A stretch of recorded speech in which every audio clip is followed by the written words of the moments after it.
What's happening, guys? Dave the Film Junkie here. Hey, what's going on? We are live because it says it right above my head. That's right. That won't stay there for long. I'm like, what the hell? Am I centered? What's happening, guys? And here we go. Whoa, we made it. Another week in the books. Thank God, right? Oh, man, every time Friday goes along. What's going on, guys? What's going on, Hidden Shadows? And here we go, Jester. Yes. Hello. Boop doop. I like your name. Dave, it's been a while. Yeah, what's going on, Rowdy Richter? What's going on, man? Been a little bit. What's going on, Eric? Hobbies Geeks. Hey. From Mexico. Hey. What's going on, mi hermano? What's going on for your Jason? Habib. How's it going? Hey, from London, George. All right. We've got a lot of people up all around. It's the vodka stream, and hey, that's good. You should be drinking vodka, just like I'm drinking vodka right here. It ain't fucking water, okay? During the week, I drink water, but, there it is. COVID. Oh, shit. There you are, Jose. What's going on, man? Your Dodgers, they're just too fucking good. They better make it the whole way this time. If they don't, I don't know what the hell to tell you. Giants are doing pretty good right now, too. What's going on? You're a goofy goat, you goofy goat. What's going on? Boop. Yeah, Jordan, what's up? What's going on, John? Is Hamada? In Hamada we trust, huh? Oh, man. John, what's going on? All right, guys. Welcome to the vodka stream. Yes. Cheers, guys. Cheers. You blame me? You blame me for oh, come on, Travis. Don't blame me. But cheers, guys. Welcome to the vodka stream. Should be a good time. We have a featured guest, which has been a little bit since we've been a featured guest. And, of course, the panel's going to show up, and we're going to have a good time. A lot of things to talk about. And I'm wearing a Batman shirt. I'm wearing the Batman shirt. Who's jealous? You jealous? You should be, because I love it. Absolutely love it. Anyways, cheers, guys.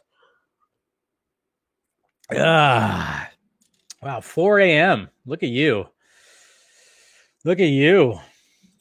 Thanks, Dave. If they go all the way, I'm blaming you. They don't go all the way. Don't blame me. Don't blame me because your freaking Dodgers haven't won a World Series since 1988. Jesus Christ.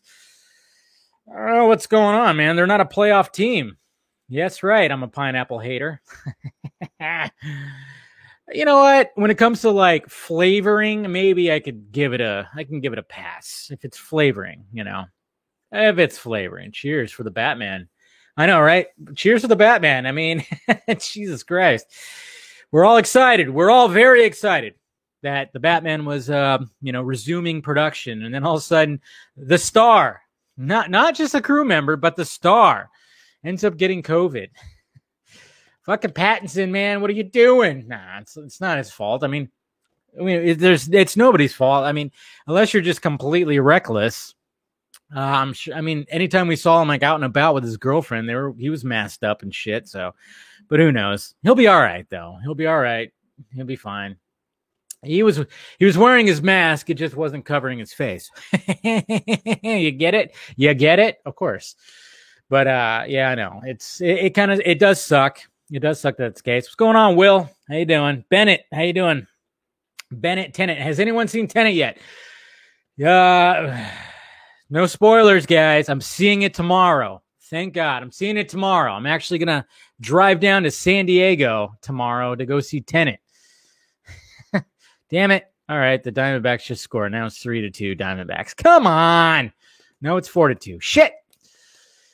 That's whatever. Come on, Giants. You can do this. It's only the fourth inning. Anyways. But yes, I'm finally going to see Tenet tomorrow. San Diego. Going down to Whale's Vagina to see it at 2:30. So looking forward to that. My brother and nephew are coming with me. We're gonna make a little bit, a half day out of it. Hopefully, I mean, San Diego's only about an hour and 15 minutes away from me, so it's not too bad. Seeing it in IMAX too, so I'm really excited about it. Finally, Jesus Christ! I didn't think I was gonna see this damn movie. I was like, am I gonna have to wait? Awesome, Phil. You will have, yeah, I'm sure it's going to be one of those movies where I'm going to immediately want to watch it again right after I saw it. I already know that. I already know I'm going to sit there and be like, wait, what just happened? I know there's going to be that. So I love movies like that. And you're also going at 2:30 tomorrow, Garza? Whoa, that's interesting. Well, hopefully we'd like it. You know, somebody on the panel tonight might have already seen it. If he shows up, might have already seen it. So we'll get his input, of course. But it's okay, Ben. Don't worry, Ben. You'll get yours. I don't get. I guess because I'm in California. I mean, there's other people I've talked to also that haven't got their shirts either. It's like, what the fuck?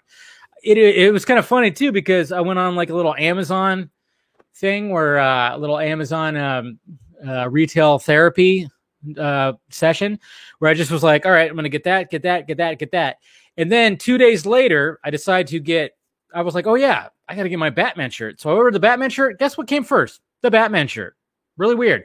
And guess what didn't come? I ordered a TV stand from Amazon. They said it got delivered. Did not get delivered. So hopefully I get that delivered. What the fuck? Yeah. Yes. Snyder. I'm pretty sure Snyder has seen it already. Yeah. I wouldn't be surprised. Fucking Nolan probably said, yeah, you want a copy? Here you go. Probably watched it in his personal theater. Lucky. Who knows? I wouldn't be surprised, though. Snyder probably has seen it. I wouldn't be surprised. But then again, he's a busy man, so maybe he hasn't. Amazon is trash? I wouldn't say that. There was no pick at the door. No pick. It was sent through the Postal Service. It was supposed to show up on Sunday, which I thought, the Postal Service didn't deliver on Sunday, but I did.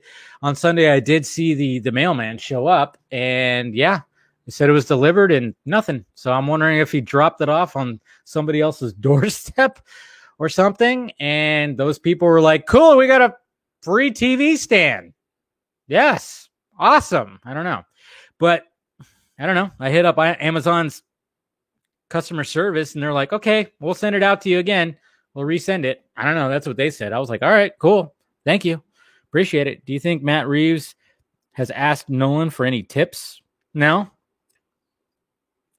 Not even Robert Pattinson. I saw a thing this week. It said Robert Pattinson didn't even ask Christopher Nolan about tips for Batman, which I could see that. Show, just respect for the director. The director, well, I think, Pattinson did. I think when they were shooting Tenet, Pattinson didn't want Nolan to know that he was gonna, test screen or, audition for the Batman because he kept it a secret. But Christopher Nolan knew. Christopher Nolan knew because Christopher Nolan knows all. Guy's crazy. Guy's a madman, and I love that. That's what we love about Christopher Nolan, of course. But yeah, Hamada, that's too far. Why is it too far? I know some people are pushing back against Ray Fisher now all of a sudden when he kind of spoke about Hamada. Why is that? I mean, he's totally just calling out this whole thing. Why wouldn't he? Everybody needs to get the notion that Hamada was going to be some kind of savior. He wasn't going to do anything for the Snyder Cut. I mean, just like I said in my video, he had no intentions to release the Snyder Cut because he didn't. I mean, how long has he been there? He had no intentions to release the Snyder Cut. It was AT&T, Warner Media, that were like, hey, we're going to finally release this thing. It wasn't Hamada. So I'm just saying. I mean, I don't know. Accountability means accountability. Yeah. I mean, especially if Hamada knows exactly what happened behind the scenes. And if Johns, some bad behavior from Johns, and he was like, no, don't talk about Johns. Go ahead and take the other two, but not Johns. I don't know. I don't see how that's too far. I really don't know. But if you guys think that's totally fine. I don't like him calling out Hamada. Why don't you like him calling out Hamada? I don't understand that. I really don't understand that. I mean, like I said, do you think he was going to release the Snyder Cut? He wasn't. He wasn't going to release the Snyder Cut. He didn't care about the Snyder Cut. I mean, I don't know. If you think that he cared about the Snyder Cut, he didn't care about the Snyder Cut. So Hamada didn't even have faith in. Yeah, exactly. Look what Jose said. He didn't have fucking faith in the Joker. I mean, Jesus Christ. But if you think it's too far, then whatever. I mean, that's on you. I didn't think it was too far, to be honest. Yeah, look at when Hamada came in and who hired him. He was never a friend. Yeah, who hired him? Jeff Johns. Guy with the ball cap. Come on, guys. I mean, it's. I'm just giving you the facts here. Yeah, DC is definitely in a better place now. Definitely is a better place because of AT&T, Warner Media, different people, not Hamada. That's what we're trying to say here.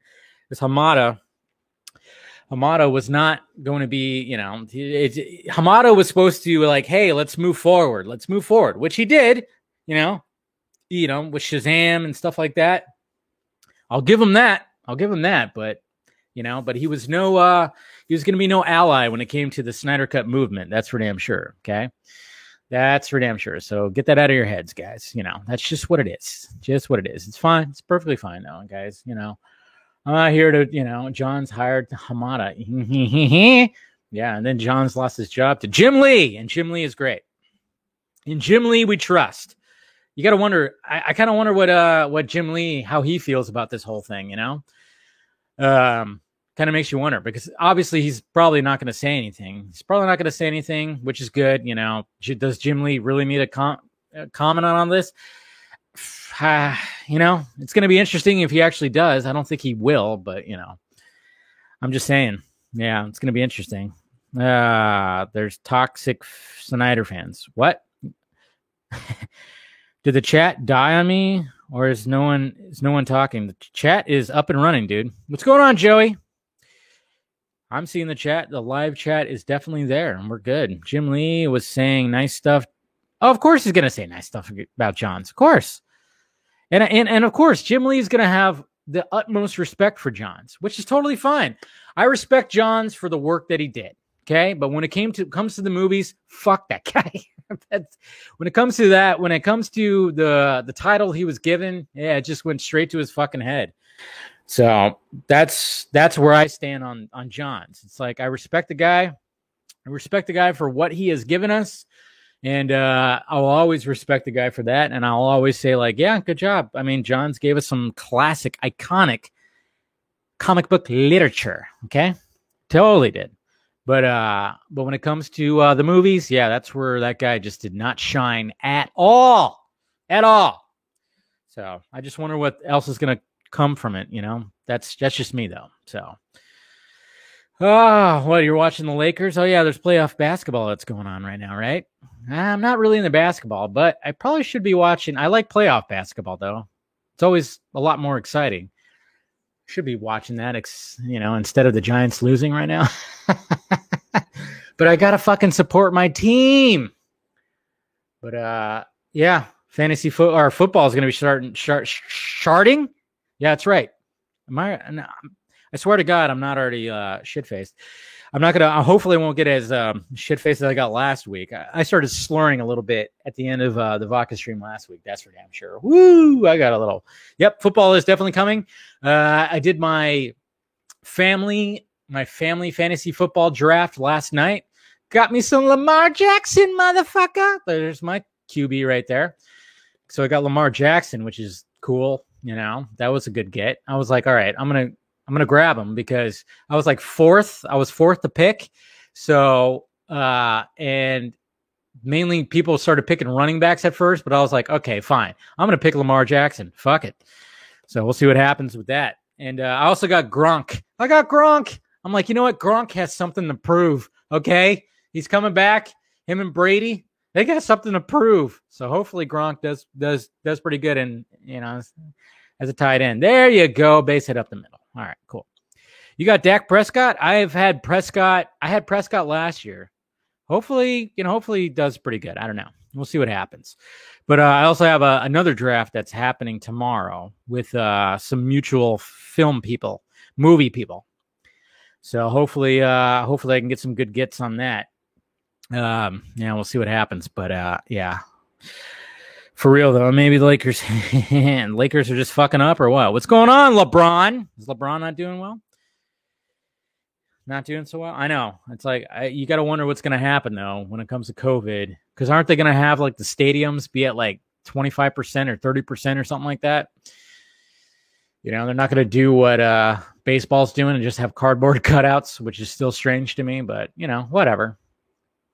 I love the cardboard cutouts where people are wearing masks, and I'm just like, I mean, I get it, guys. I get it. I get it. Wear your masks when you're outside or when you're going to go into somewhere or whatever, wear your masks. But if you're going to be posing for a cardboard cutout, we get it. We get it. You're fucking cool. You're hip with it. We get it. But you know what? You're going to pay all that money for a cardboard cutout and you're going to cover half your face? What? Okay. You must have really disposable income. Good for you. Good for you. We got Joss Whedon here, guys. And he's like, where's the panel? He wants us to shit on him a lot more. But I guess we'll see. LeBron is a commie. Yeah. Well, yeah. He will not speak against China. That's for damn sure. But none of them will, because guess what? Who's paying the bills? Who's paying the NBA bills? Well, I can, you can take a guess on that one. All right, let's bring in my guest here, and there we go. Oops! Oh, not yet. Oh shit! I sent the wrong one. Not yet. Damn it! I had it all ready to go, and I fucked up. Okay, there we go. All right, so let's go ahead and adjust some things here. Let's go ahead and put that, and we'll go ahead and remove that as well. So all right. Things are falling down. Okay, but anyways, what were we talking about? LeBron's a commie. It's Red Scare all over again. Is it? I know. The politics should really there's so many politics now. Politics are all over the place, but it's whatever. What's the Amazon link for the BVS light? Just type it in. I don't have the link at my disposal right now, George. Just type it in. Just type in LED BVS, Batman vs. Superman. I don't know. I took Lamar first. How is that a reach? The guy was like, besides Patrick Mahomes, he was like the second best quarterback last year, rushing and everything like that. But anyways, guys, geez. Fucking, I mean, come on. It was like either Patrick Mahomes went real quick, of course, but I was like, no, man, I got to get the second best quarterback at least. I just saw a funny Twitter post and GIF. Whew, yeah. Some funny stuff. But I don't know. We'll see what happens. I've had pretty good luck when it comes to fantasy football with my family league. I've won twice, the whole thing, twice. We've done it 3 years in a row now, and I've won 2 out of the 3, so I'm doing pretty good. Doing pretty good with that, so we'll see what happens. All right. Anyways, guys, let's bring on my guest, man. Let's see. Let me make sure everything's good. All right. Let me see here. I'm just making sure everything's good here. Hold on a sec. Got to adjust a couple of things here. Boop, boop, boop, boop. Okay. All right. Let's bring in my guest here. You guys probably know him a little bit. Mr. Anthony, sir, how you doing? What's good? What is good, man? How's it going, my friend? I appreciate you having me on. Oh, no problem, dude. I figured we were following each other for a while. Caught some of your stuff. Yeah. I like your energy. I like voice, voices in this community, of course, are always good. Love the fact that you're live streaming a lot, doing a lot of reactions. So I was like, I gotta get this guy in the live stream. So how you doing tonight? I apologize. I'm doing good. I apologize if it's lagging a little bit, but like my job sent me to another site for the weekend to do some work. So I'm at a hotel. If you notice, my background is just fucking weird. Yeah, I was about to say. I'm like, that looks a little different than what I've seen with your videos. I'm in a hotel room, man. So I'm working on their internet. So I mean, if it gets a little wonky, it got a little wonky earlier when I was on Enosh's stream. Good old Enosh. Hopefully he can join the panel tonight. I was going to send him the link, but guys, Mr. The ACS universe. Go ahead and subscribe to him. He does live streams, podcasts, all kinds of stuff, reactions, crazy. Look at that! You even had Mr. Wong Swenson on your podcast. Yeah, so he came on for a little bit. Oh, that's cool. What's up? Yeah, there you go. So when did you join YouTube?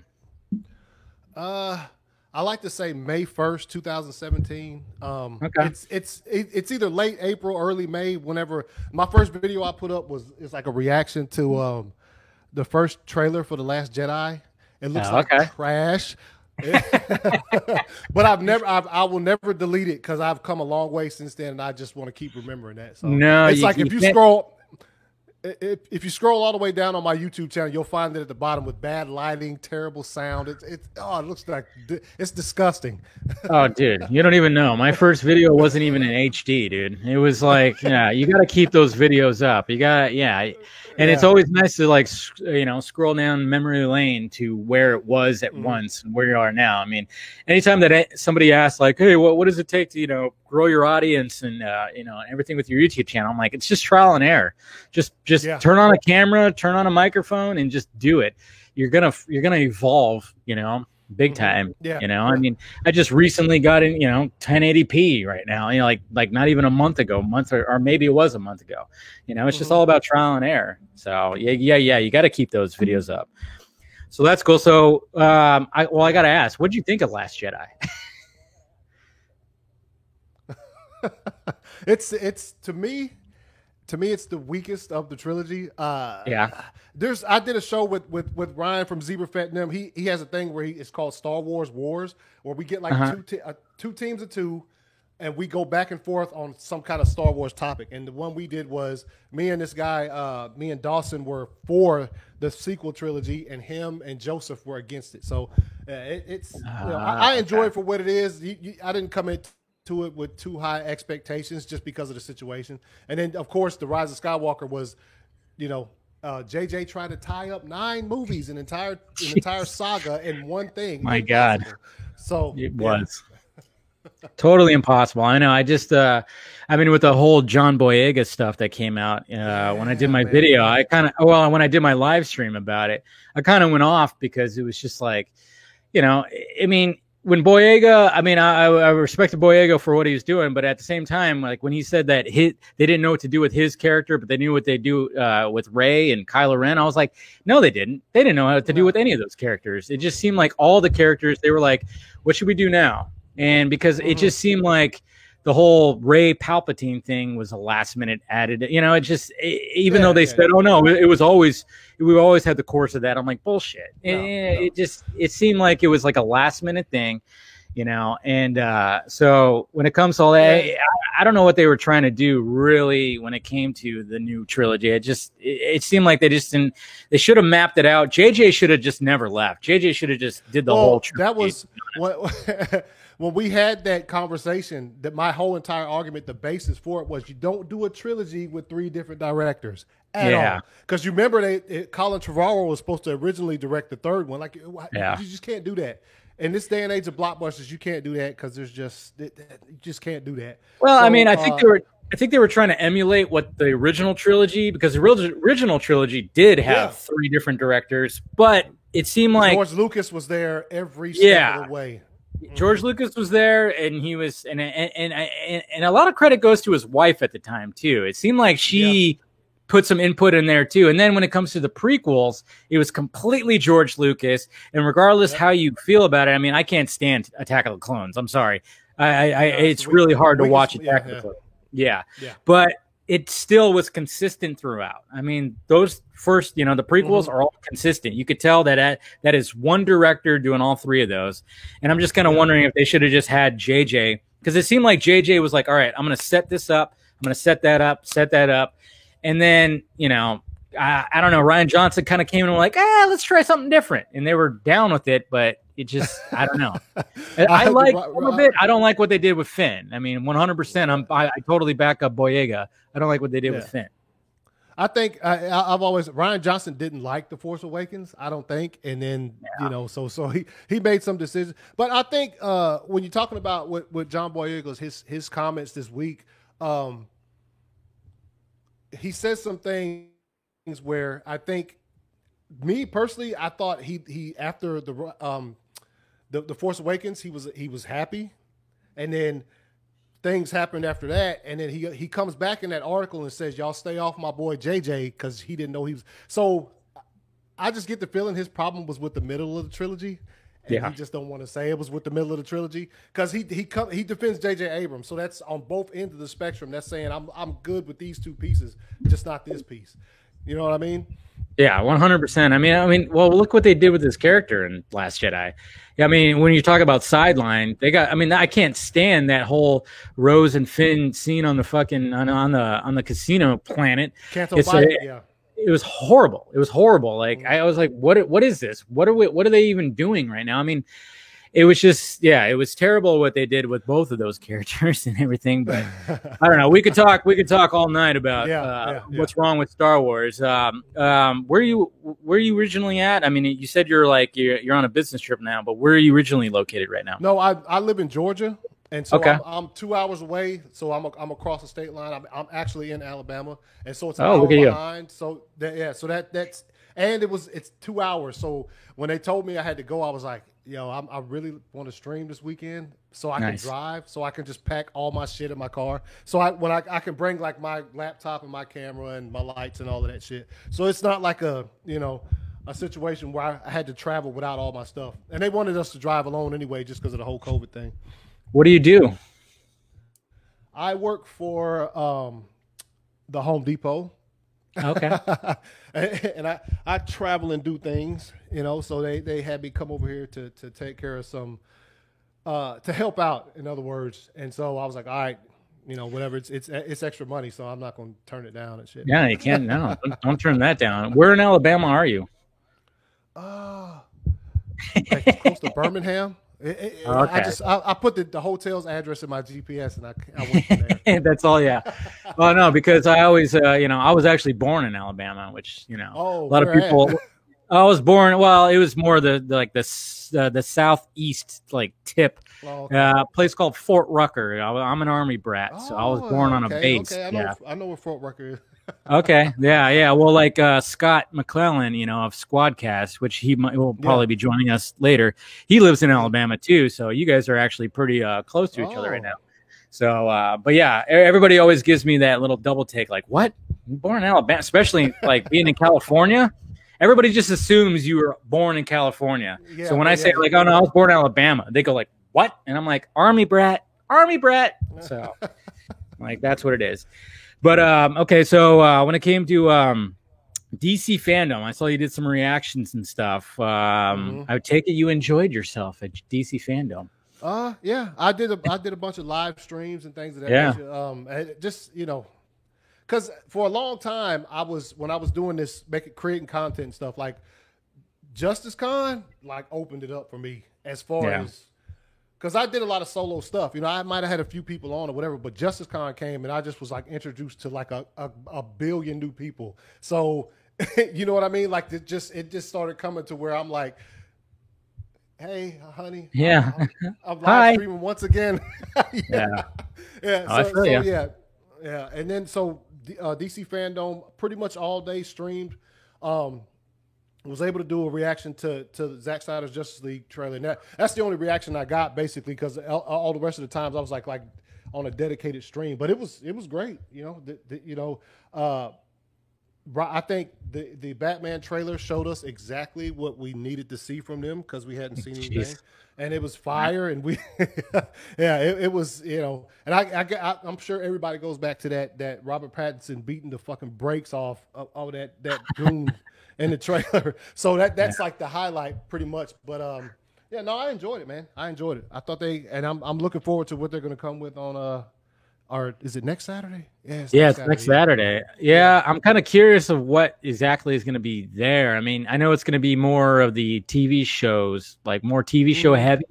I don't really see too much movie stuff. It seems like the movie stuff was dedicated for the first day, like the Hall of Heroes and everything like that. I'm pretty sure that's probably the case, but then you never know. I don't know. They might be they might talk about they might talk about something. They might drop other things. I don't know. Yeah, and they haven't changed the schedule yet. I mean, well, they haven't. It's not really a schedule. Well, they released a trailer today. It's like a minute and something. Yeah, it's just explaining basically the format. Everything's on demand with day 2 of DC Fandom. It's just like, that's what I heard. You open up the thing and you just click on whatever you want to watch, and you could just watch it whenever. Okay, interesting. Yeah, it seems like I think it was actually smart for them to do that, to divide it up, because it just seemed like there was way too much that was happening. It seemed like he was going to have to stay up for all 24 hours. Yeah, I mean, when everybody was hearing like 24 hours of stuff, it was like, what? And then when you like looked at the schedule, it's like, oh, but it's basically 8 hours or whatever the heck, and then they're gonna repeat it for the people, that are sleeping during that time. So it was kind of cool that they did that, but it was just like, yeah, it seemed like there was way too much that was going on, and it was really smart for them to do that, because I think that alleviated some pressure with it, and the fact that, I mean, they nailed it. I mean, the way that structure was, that template, I mean, 22 million views. I mean, Jesus Christ. Yes.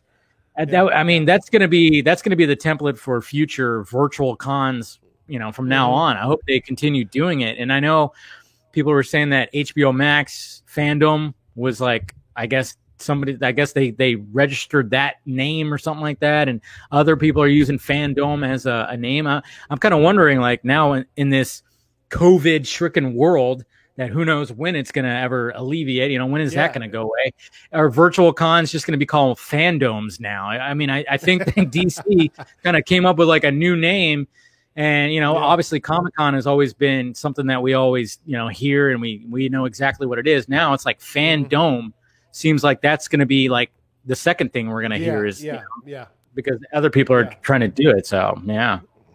That would make sense. And plus, I'm sure when it got close to Fandom actually happening, they hit a point where they were like, okay, some of this stuff still needs to be worked on, maybe.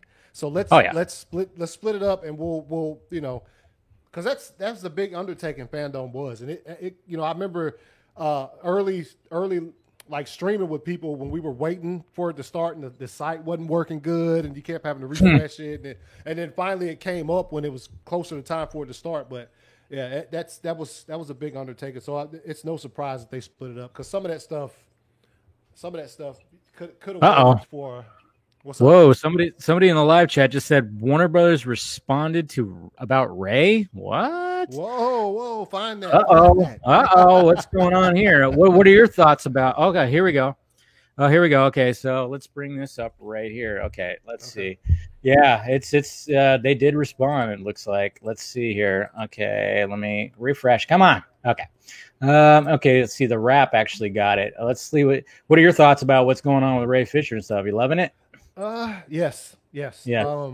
I think it's fabulous. And the last one he came out with was fire. Well, Ray Fisher. Wow, Warner Brothers says Ray Fisher hasn't cooperated with Justice League misconduct investigation. Wow, they're really going to. From who? That's coming. Well, I mean, this is from the Wrap. So the Wrap. Is this Mr. Scoopy Pants? Is this what's happening here? No, it's not Umberto. So that's good. That's good, at least, guys. Let's look in this. Let's dive into this article here. This is interesting. This is happening right now. This just got dropped. Yeah. Okay, so it says, in a statement Friday night, Warner Brothers pushed back against claims made earlier in the day by Justice League actor Ray Fisher about DC Films president Walter Hamada. The company has said the actor has so far refused to cooperate in the investigation into accusations of misconduct he made against several key figures involved in the film. Come on, BS. This is total BS right here. Yeah. Okay, so this is, wow, that's a long statement. It says, in July, Ray Fisher's representatives asked DC Films president Walter Hamada to talk to Mr. Fisher about his concerns during the production of Justice League. The two had previously spoken when Mr. Hamada to reprise his role as Cyborg in Warner Brothers' upcoming Flash movie. Oh, there it is. Together with other members of the Justice League. In their early July conversation, Mr. Fisher recounted disagreements he'd had with the film's creative team regarding his portrayal of Cyborg, and complained that his suggested script revisions were not adopted. Mr. Hamada explained that creative differences are a normal part of production process and that the film's writer-director ultimately has to be in charge of these matters. Notably, Mr. Hamada also told Mr. Fisher that he would elevate his concerns to Warner Media so that so they could conduct an investigation. At no time did Mr. Hamada ever throw anyone under the bus. Huh. Interesting. I don't know about that. I mean, like it seems a little strange, but it's a statement from Warner Brothers, right? Yes. Warner Brothers. Okay. This is coming from Warner Brothers. So maybe there's going to be a pushback. I mean, when he first outed Berg and Johns and everybody like that. I mean, all of a sudden Warner Brothers just goes, "Hey, guess what? Jason Momoa is going to be in a Frosty the Snowman movie produced by these guys." And then Berg said like, "Oh yeah, he didn't want to say booyah." So I'm wondering if this is like a similar situation as that. That's what's interesting. Yeah. Let's see. It says render any judgments.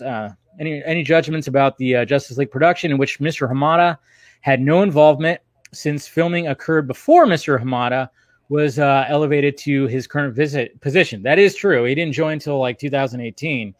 So Hamada definitely wasn't part of the reshoots. While Mr. Fisher never alleged any actionable misconduct against him, Warner Media nonetheless initiated an investigation into the concerns he'd raised about his character's portrayal.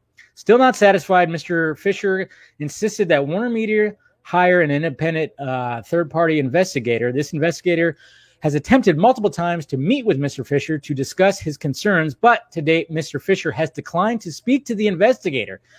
This is a little fishy here. Warner Bros. Remains committed to accountability and to the well-being of every cast and crew member on each of its productions. Okay. It also remains committed to investigating any specific and credible allegation of misconduct, which thus far Mr. Fisher has failed to provide. More to come. I don't know about that one, guys. Yeah. This seems a little fishy. What do you think? What do you think, Anthony? Yeah, that's first of all, I don't like sip on vodka. I take shots, so I'm about to. Yeah, there you go. Hey, cheers, man. Nothing wrong with that. But I don't know. That's from Warner Brothers, so it sounds a little fishy for real. It does. It really does. Considering what he came out and said today, which was basically just like, hey, we don't care what you talk about with Joss Whedon and Berg, but with Geoff Johns, man, just keep it that. And he's which like, totally makes sense. It totally makes sense because the fact that I think Johns hired Hamada. I mean, Johns was in that position to bring Hamada on. So obviously that seems like the case. And then, I totally get it. It's like Geoff Johns, DC, synonymous. It's almost synonymous. You hear DC and you think about writers, you think about Geoff Johns, you think about Scott Snyder, you think about Jim Lee, when it comes to those, when it comes to the DC name and you think of the names associated, obviously John's there. So, I mean, it totally makes sense that Hamada would be like, hey, you can have the other two, but don't throw Johns under the bus. So, and we when I was just on Enosh's channel, we were talking about it. Like I said, look, we can all agree that Geoff Johns has written some phenomenal books for DC. Of course.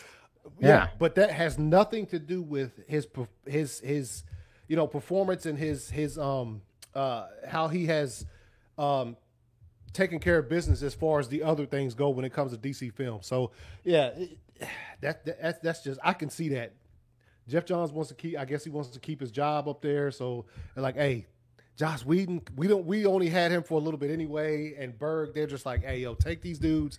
Yeah, but not Johns. But not Johns. Yeah, and he said no. Man. So, but you know what? I mean, look at Justice Con and the way that Fisher was just like so confident. So I'm kind of wondering like what. I mean, the thing that we also got to remember too is the this investigation. They talked to the entire cast. So Ben Affleck, Gal Gadot, Jason Momoa, Ezra Miller. So you got to wonder like who out of that group is going to be like, hey, and to me, it's going to be Ben Affleck. Okay. I'm waiting for Ben Affleck to start fucking singing because, when it comes to Ben Affleck, he doesn't need to play ball anymore. If his NDA is up, if everything is up, he doesn't need to play ball anymore. I mean, yes, he just joined the Flash movie.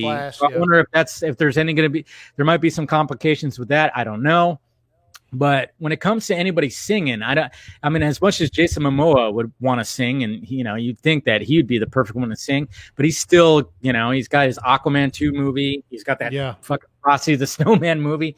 But when it comes to Ben Affleck, I could just totally see him fucking like just singing, because from what I gathered, he was not about the reshoots. He did not want to do the reshoots. He wanted to walk off the set. He was trying to get the others to be like, fuck this. Well, I don't want to do this, because, but at the same time, you can understand why the others didn't, because they were all trying to still establish themselves. And Ben Affleck was the established actor. Yeah.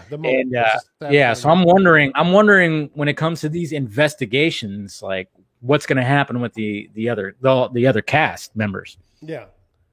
I mean, everybody got screwed out of something. So yeah. I'm sure and you know what, Ray Fisher is so like intelligent and smart about this entire process. I mean, just think about the times he has chosen to say something as going along with like Zach and his Justice League announcements and things of that nature. It's all like just played so well. As far as I'm sure they were in conversation, and Ray was like, "Look, I'm gonna go ahead and put this out here because I've gotten this much information built up and this case built up. I'm gonna do this while you do this." So yeah, it's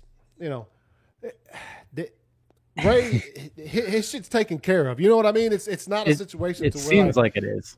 Yeah, it's not where he's going into there blind. You know what? Fuck, they did this shit. No, he's like, yo, this happened on this day, and then he'll just talk about it for like 2 weeks.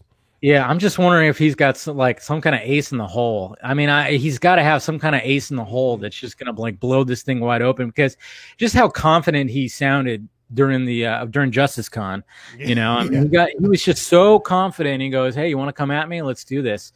And I think he was prepared for this, and this seems a little sketchy that, Ray Fisher is the one that's like blowing this wide open. And then all of a sudden, like the Wrap of all sites to cover this, I kind of, I mean, let's face it, Mr. Scoopy Pants, Mr. Umberto is part of that. I'm wondering if he was the part of getting this statement, or they trusted the Wrap with this statement.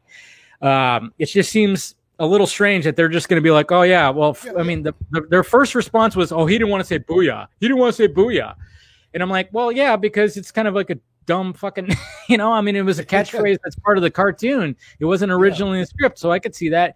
And when it comes to this, they're just like, hey, he didn't want to like, with this investigation, he didn't want to be, he didn't want to take part in it. He kept cooperate. Yeah. That just seems a little strange to me. And so what, I'm sure that Warner Brothers, they're on your coast. So what time did that article come out? This article, let's see. Let me look Think back about at the it. timing of that too. Let's release the timing. Our statement. I mean, it came out at 8:17, so this was like a half an hour ago, like literally half an hour, almost a half an hour ago. Yeah. So think about that. Ray Fisher puts out his statement early today. And then all day long goes by, and they release a statement in the evening at like 8:15 p.m. their time or your time or whatever. Just think about that. It just if that statement was that appalling to them, what Ray said about the president of DC calling him and saying, "Hey, this, and this," but leave Jeff Johns alone. You're immediately coming out with something. Yeah. But yeah. Look how much time has passed. It's a lot of time has passed. I don't know. Yeah. This seems a little interesting. Yeah, it's a little interesting. I'm kind of curious. We'll probably start getting some of the panel in here, see what they what they have to say. But yeah, it just, I mean, I love the fact. I mean, we knew that they were going to respond, obviously. They had, especially to this statement, because they hadn't responded to any of the other ones. But this one, where he calls out somebody who's like legitimately still sitting on a certain chair at the company, yes, they will.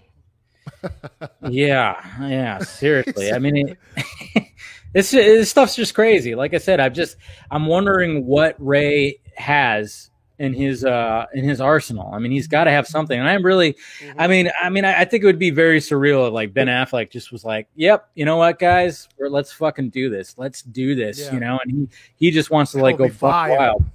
Yeah, just throwing like, you know what, fuck these guys. Every movie that I was involved with, it got crazy. So yeah, we'll start getting the panel on in here. We got Mr. Stephen Colbert. Mr. Scott McClellan, what's up, guys? Look at you. What's good? What's good? Hey. Hey, Scott. What's your thing today, buddy? Yay! Nice. Sure. I don't know if you guys know this, but Scott, I think, I don't know, on a Film Junkie Live or something like that, when I mentioned, like, Dune, I have to read the novel, Scott was like, I'm sending you a copy.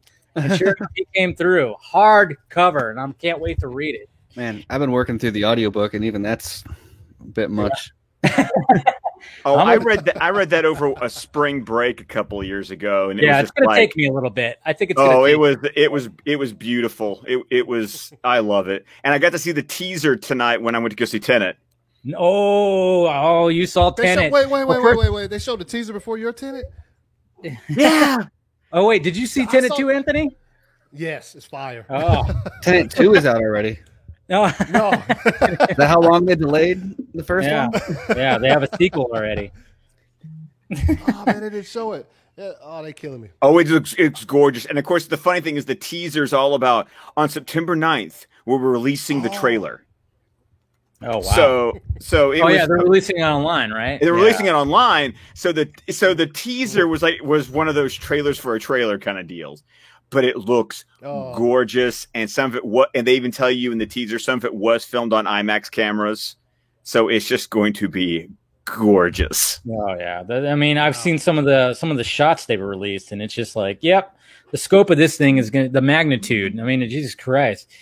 Is going to be pretty insane. So, but yeah, guys, what do you have a Suicide Squad towel or blanket? What's going on there, Scott? It's a blanket. I realized right before the camera came on that I'm wearing a school shirt, and I'm protecting myself. I get it. By throwing my Suicide Squad blanket over me. That's funny. All right, we got Mr. John Aaron Garza has joined. Doesn't have his camera on though. We can't see his pretty face. No. I wanted to just talk. You know what I mean? Oh yeah. You talk? What? I don't know what you're talking about. They're all asking for your opinion in the comments. Yeah, no, I'm completely fucking shocked that Warner Brothers, of all people, decided to make a statement literally right now saying, hey, Mr. Hamada, they named Mr. Hamada, they named Ray Fisher, they said, oh, well, we had talked to him and he doesn't want to be involved in this investigation. Dude, none of that shit was spoken by Ray Fisher. He literally just said, you know what, the head of DC Films tried to get me to, avoid talking about Jeff Johns. I said no. And Warner Brothers releases a full-on fucking statement to go, that's not true, and here's why. Last time that he came out with something pretty big and accusation-wise, guess what? They go, yeah, John Bird says he didn't want to say booyah. Yeah, that's what we were just saying. Yeah. Yeah, this time they're coming out saying, no, well, you know what? He's just not cooperating. He's not doing what we need him to do. Dude. I'm telling you, man, they fucked themselves. I don't know what he did, but he basically, I feel like he almost attracted them. They didn't even know it. They're fucked. Yeah, they probably didn't expect him to, I mean, it's funny too, because he didn't even name him. He didn't even name Hamada. He just said, yeah, head of DC Films and everything. What do you got to say about it, Steven? I think what happened today kind of recontextualizes a lot of this whole thing. And I know a lot of people have sort of questions, especially now that Hamada is named. And so things are going to get interesting. And already I'm seeing some people who were supportive kind of starting to be like, wait, what's going on? I think, first of all, like you said earlier, people kind of lost track of the timeline here. Hamada came in January of 2018, I believe, which is when Warner Brothers... No, 2018. No, it was after- 2018. It was after Okay. Justice League. Yeah. Which was when Jeff Johns was the president of DC Entertainment, and the like entire purpose of DC Films at the time was to pivot away from the Snyder model. Every interview they did, every movie they were greenlighting, announcement they were making was all like trying to emphasize the move away from that direction. And so Hamada was brought in at that time also, which means that the motivation behind his hiring was all related to the Justice League cover up / pivot away from the old way of doing things with Snyder. And so Ray didn't name him. He didn't name him at all. But first of all, his first thing that he came out, he named Whedon, he named John Berg, and he named Jeff Johns. By name, all three of them. And he used very specific language. I remember we talked about that in the vodka stream. We said he said like abusive. Scott might remember the list of words better, but it was a list of very like gross, abusive, unprofessional. And I think there were a couple of others. And then those are the big ones. Right. And then he gave the names. And then like his follow-ups would give a little bit more information. Like his last one where he talked about Jeff Johns, he said that Jeff Johns called him to his office in LA and implicitly threatened his career if he like didn't back down like during production. Which if you look at what he says, and once again, he's very specific about what he's saying there. So he says this happened in California, and he said it was the president of DC Entertainment at the time, and he was threatening him with his career due to him being a whistleblower. Well, in California, that's workplace retaliation. That's a crime. Yeah, he's alleging that there's a crime in that case, and so once again, but he's being more specific, and then he said a lot more like in the JusticeCon streams, and so now you get to like, so why is he bringing in Walter Hamada? What are the tweets today about? And what he said was that he talked to Hamada, and well, I guess go back to before he even said that at JusticeCon, he said he knows what he's doing, right? So I feel like kind of if you're in this boat the whole way along, you kind of have always had two options: either you trust that Ray Fisher knows what he's doing. Obviously, all fans and everyone know that some kind of wrongdoing happened. But do you trust that Ray knows what he's doing and has a plan, or do you think that he's just kind of flailing and putting information out there unprofessionally and without knowing what he's doing? I think based on the progression of statements and the specificity of his language, I would fall into the camp that he knows what he's doing. I'm not sure I exactly know what it is, but I think it's very clear that there's a schedule, that there's an intent, that there's a plan. And so then today he escalated it. He didn't name Walter Hamada, but he did say the president of DC Films, who that's all that's the only person it could be. I know it's kind of obvious, but it was interesting that he didn't, after he had named everybody else, he didn't name Hamada by name. Yeah, I thought it was interesting. Right. And there may or may not be a reason behind that. All right, and before we got Ben Everts, we got Shiraz, and we got Mr. Chris Wong Swenson joining the. Oh wow, what's going on, fellas? It's a full house tonight, guys. Well, and Steven, I mean, to your crazy. And Steven, to your point, I want to bring this up that Brent from Squadcast Media also said that the part that feels odd to him, he said, I'm quoting a text he just sent. Maybe it's just weirdly phrased, but if Ray didn't provide, quote, actionable misconduct, then seems they wouldn't be investigating. But they say they are investigating.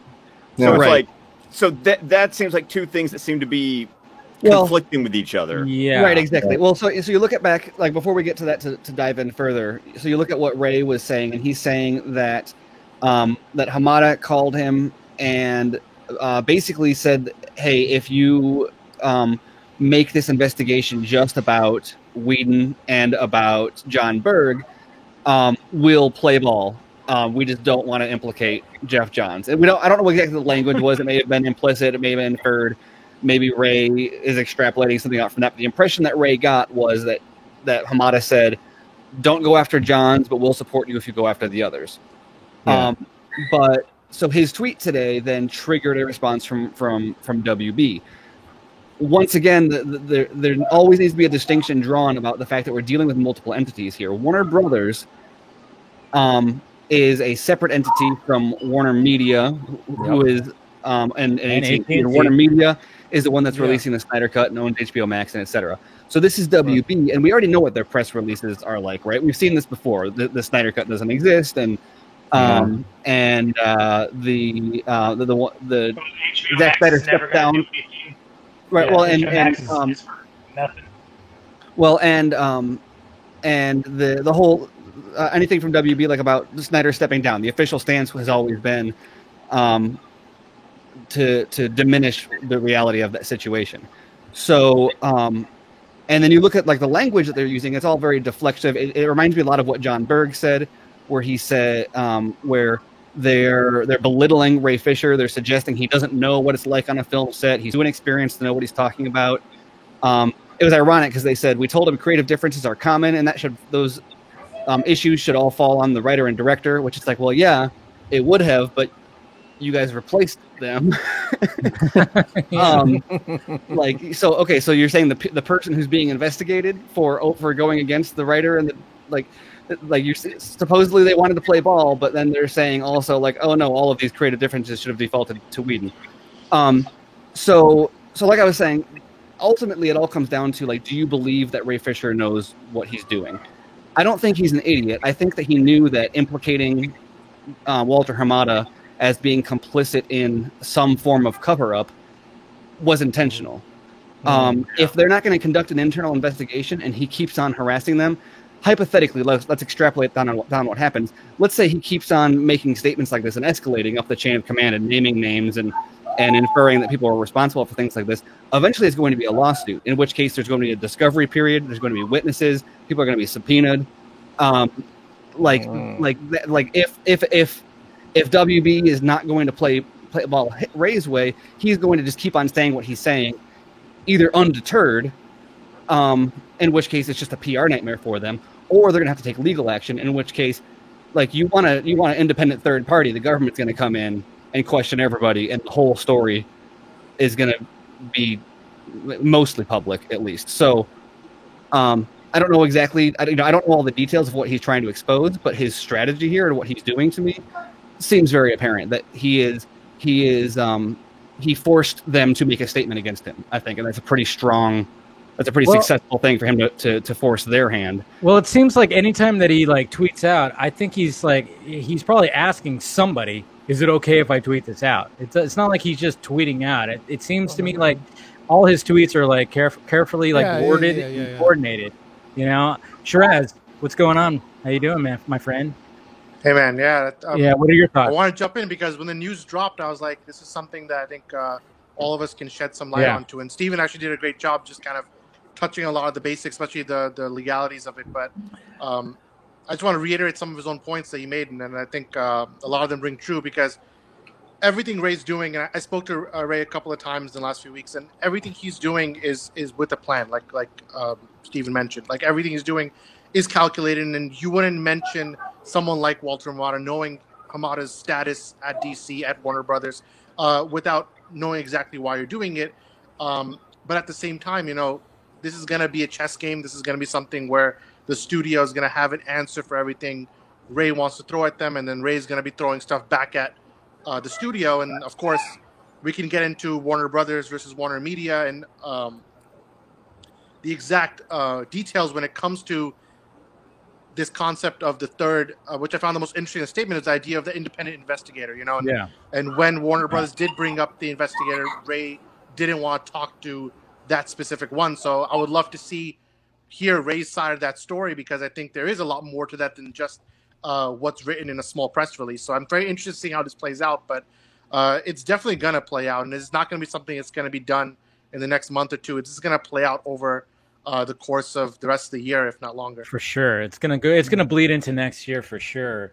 Mr. Swinson, I know you're drinking that pineapple vodka. It's fine. I forgive you for really that. I don't mind the flavor, as long as it's not on a pizza. That's all that matters. Well, I can't really drink that one straight. It's terrible straight. So, you know, you have to do it with a little bit of lemonade, and I put But this is a pineapple juice too, so it's kind of a double whammy.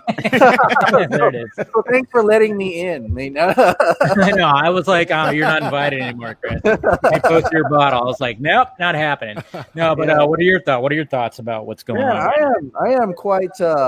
I love it how they drop it. Like we're gonna drop this before we go home and let it simmer over the weekend, and then talk about it when it comes back. It's That's what I was Friday saying. night. Look at the time. Like the timing, right? Yep. They're like, we don't want any more questions about this. We're just gonna drop this and then go home and wait until it comes out. But and I wasn't quite here, but I probably say whatever Steven says is probably true. What are you talking about? He doesn't know what he's talking about. What are you talking about? But, yeah, I think he's very much calculated, especially like how he chooses to say the name or not say the name, and the way he words it. The complete laid name, like anybody else would have said, Jeff or John. No, he says Jeff Johns. He says Joss Whedon, and it's very much a very calculated response. And I really do believe right now Warner Brothers is really trying to squash this. And I really hope Warner Media Group is going to act on this and actually really back up Ray Fisher for this. Yeah. But for sure. What about you? Ray Fisher is like totally not accountability over entertainment for real. Like 100%. What were your thoughts? Oh. No, I was just gonna say right before I'm gonna talk, this guy coming and interrupts me. Unbelievable. Well, I can't even hear what he's saying. I've never even seen, like, seriously, never seen a company internally fight like this so publicly. Yeah. You know what I mean? Like, This is some crazy shit right here. Like, this is completely Warner Brothers versus Warner Media. And I'm just shocked. I'm glad to see it. Go on, Ben. Yeah, what I'm interested in is finding out what's the end game, because the fact that he didn't mention he didn't call Walter by name. He called everybody else by name. So is his end game to get rid of those three guys, remove them from Hollywood, period, or anything that has to do with Warner Brothers, or he wants a culture that starts from the top all the way to the bottom? That's what I'm trying to figure out. What's the end game from him? Because I know this is gonna go on all the way into next year. And now that Walter just dropped this, at the end of the day, I'm sure that they were gonna do a PR spin by the end of the day. Like, that is something that I was expecting. Actually, not today. I was expecting it sometime next week. But just the fact that they dropped it today, it was like, no, we need to get on this now because while it's hot. So they didn't want to allow. They didn't want to allow this to breathe throughout the weekend, of just suck all the air out of the room. Just the conversation being that he spoke to Walter about this and nobody answered. Because when you don't answer, it's like pretty much admitting that that really happened. Yeah. And Ben, to your point, and apparently I must have spoken Brit into existence, because he texted me to say he's watching the stream after I said that, and he's also kind of curious if it has any effect at all on the promotion of Zack Snyder's Justice League, because that gets into more of that Warner Brothers versus Warner Media, HBO Max shenanigans, where they're all, who does this affect overall, as far as the company's concerned? This is fucking up Warner Brothers. This is big time. This is the, remember that article that came out that was like, oh yeah, Warner Brothers is little brother or step brother or something like that to Warner Max or HBO or AT&T. I forget, it was something like that.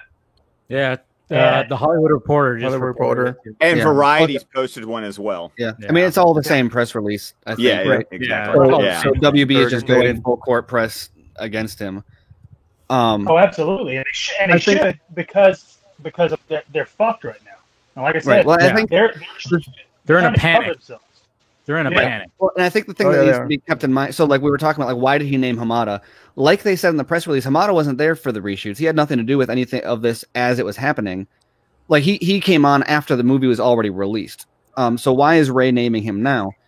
And it's like, as they say, the cover up is like worse than the crime, right? So Hamada might not be responsible for what happened before, but everything that's happening afterwards is not. He has an opportunity to make it right. So he inherited the mess that came before him. And so if that information came across his desk and he heard about, say, Jeff Johns or Joss Whedon or John Berg, who had been previously named by Ray, if he was told these people are a problem and he did nothing about it, well, now he's complicit. I mean, he wasn't complicit before, but then once someone says these people are a problem and something needs to be done about it, and then Hamada does nothing. Well, no, now Hamada is being named because not because he did something then, but because he didn't do something to make it right. Basically, it's like accessory after the fact. Yeah, exactly. Well, and like I said before, if Jeff Johns did threaten Fisher's career, that is workplace retaliation. That's a crime. If Hamada knew about that, and if he said whatever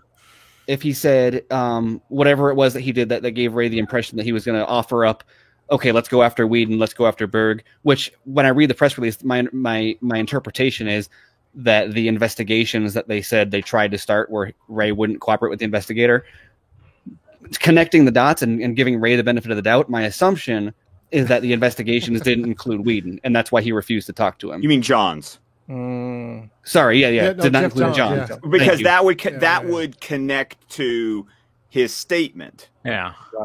Right. And so that would be why he's naming Hamada now, is because at that point, so if Johns was committing a crime of workplace retaliation by doing that, and Hamada knew, and Hamada said, let's not investigate Johns, let's only investigate these other two, then is that accessory? Is that at what point is he complicit in Johns breaking California law to threaten an employee's career over attempt to whistleblow? Well, I can't remember, so I'm asking this seriously. Every time he's ever come out and said something, minus Justice Con, because that was a little bit more open, every time he's tweeted something about it, he's named somebody new, or something new has come out with an implication on somebody. Is that correct? Yeah, it seems like it. Yes. Now, Shiraz, I'm almost positive. I don't know if you could speak on this, but I mean, I think out of all of us, you probably know more in depth than we would with Ray Fisher. Is that correct? Can I say that? Am I allowed you talked to Ray, right? Yeah. So we had a brief conversation. Again, it's like nothing too crazy. Yeah. I wouldn't say I know more or less than any of you guys. In fact, you guys are breaking down the situation even better than I could. But definitely, my first thought when this happens, like Ray. Again, I think I already said my first statement, but Ray is doing everything in an extremely calculated way. He doesn't put even a tweet out unless he's talking to his legal team first. He shows everything to make sure his T's are crossed and his I's are dotted. He's not going to pull any kind of move that's going to outright endanger him. And again, he knows that when he says something, it's going to get blowback from the studio, because the studio doesn't want it out. There's a reason why Jeff Johns was not included, because he's even after all of this, he's a valuable asset to Warner Brothers. They've been putting out full pieces with him, putting up Wonder Woman 84, and he's a big part of that kind of marketing, and he's going to continue to be part of it unless something changes. But the thing is, him and Hamada, I mean, they've been working together. When the first press release came that Walter Hamada is taking over kind of DC, it wasn't just Walter Hamada's name. It was Hamada and Jeff Johns are building the next phase for the DC Extended Universe, right? So they have a connection. So it would make sense that it's in Hamada's shared interest to make sure Jeff doesn't go down, right? And if that means throwing one Whedon or throwing Berg under the bus, both of them are nothing now in the big scheme of things, because, well, they kind of dug their own graves. But for Jeff, because he has so many projects on the way, because of his own writing, is automatic IP value for them for new films. They don't want to tarnish not just ongoing, but I mean, look at the past 20 years of DC. I mean, it's a big, for the brand, it's a big deal. Yeah, it's a big show. Yeah. So do you think that he Walter underestimated Ray, because he probably listen, I already know that I'm not going to work with these two guys. Let me just tell him what he needs to hear about these two other guys, but try to keep this guy in the core group. I think their assumption is that Ray maybe cares about his career or his reputation more than he does. I think as Ray made clear, he doesn't. Yeah, as Ray made clear, he's going to the mat with this and he's not in it. He doesn't care if it ruins his career. He doesn't care if it ruins his reputation. And so the way this kind of stuff would normally work in Hollywood is that he would basically be scared off by escalating implicit threats, or be paid off. They'd offer him a role to get him to shut up, or they'd take away a role to get him to shut up, or whatever. Right. And so this is just them escalating. And I think that one of the biggest points of confusion that I've seen, like on the timeline or with people DMing me about this, with questions, is that like I said, you're already making a call from the get-go with this whole story about, do you believe that Ray Fisher knows what he's doing or not? And if not, then not. But if you do, the biggest thing about this is that Ray 100% knew and most likely wanted this response from Warner Brothers. So anyone that thinks that this is somehow like destroying or damaging his case, I don't know, maybe it is, but it's not. He didn't stumble into this. This is not unexpected for him. Like I said, he escalated. He knew what he was doing, because he didn't get this response earlier because he wasn't naming the same names. He named Walter Hamada today, and he escalated the claims, knowing that if it hadn't happened today, then maybe he would have escalated again. But this is the result that he wanted. Why? I'm not sure of the full legal reason behind it. I personally think that if he was smart, and I'm not saying that he's not, I'm just saying if he was thinking like I would do what I'm thinking, and I'm not in this situation, if I would have known I got a phone call from Walter Hamada after I spoke out about Justice League and all this stuff, like within the past couple of weeks, you better fucking guarantee, guess what I'm doing? Recording that motherfucker. I'm putting it on speaker. That's what I wonder. I wonder if he has like that ace in the hole that's gonna like, hey, I think I was lying. Yeah. Well, but the problem also becomes, unless Hamada knew he was being recorded, then you're dealing with laws that don't make it admissible. Yeah, in California, admissible in court. I don't know if California's like that. I think California is. Yeah. Yeah. But it's very much a game of chess in the way that this is being handled. So this is a big escalation on Warner Bros. Part, and so there's a couple different ways it can go. Either Ray is going to, because they've put more on the table, that kind of gives Ray the ability to put more on the table without being the one to like break NDA, right? So there's that aspect. There's also the aspect that if their representation of matters isn't accurate in it, if they are presenting, like, for example, they said that it was just complaints about the script, when we know he was talking about on-set behavior, and they diminished it to just like, oh, he didn't like the direction of the script and didn't like the fact that we weren't rewriting the script to match his preferences. That was that up again. But that's definitely not the whole story, because that's not only a fraction of the stuff that he named. And so if he believes that what they are doing is damaging to his career, which I would say what they just did is damaging to his career, probably most certainly. Oh yeah. And so does this qualify as retaliation on their part? Like, at what point can he sue them for this, or at what point will they sue him for damages? Like, there's a lot of different things going on, but Ray's objective is for the truth to be out there, and if this is what it takes for it to get out there, then this is just the route that we're taking. He's clearly given them opportunities, and what they have done has not satisfied him to the point that he's cooperated, and he's going to continue to push it until they give him the result that he wants. Exactly. And I'm kind of wondering, like, what are the other cast members? I mean, before you guys came on, Anthony and I were talking about, like, what other cast member would actually speak up? I mean, to me, it seems like Ben Affleck would be the choice, but at the same time, he just did join that Flash movie. Yep. So we got that.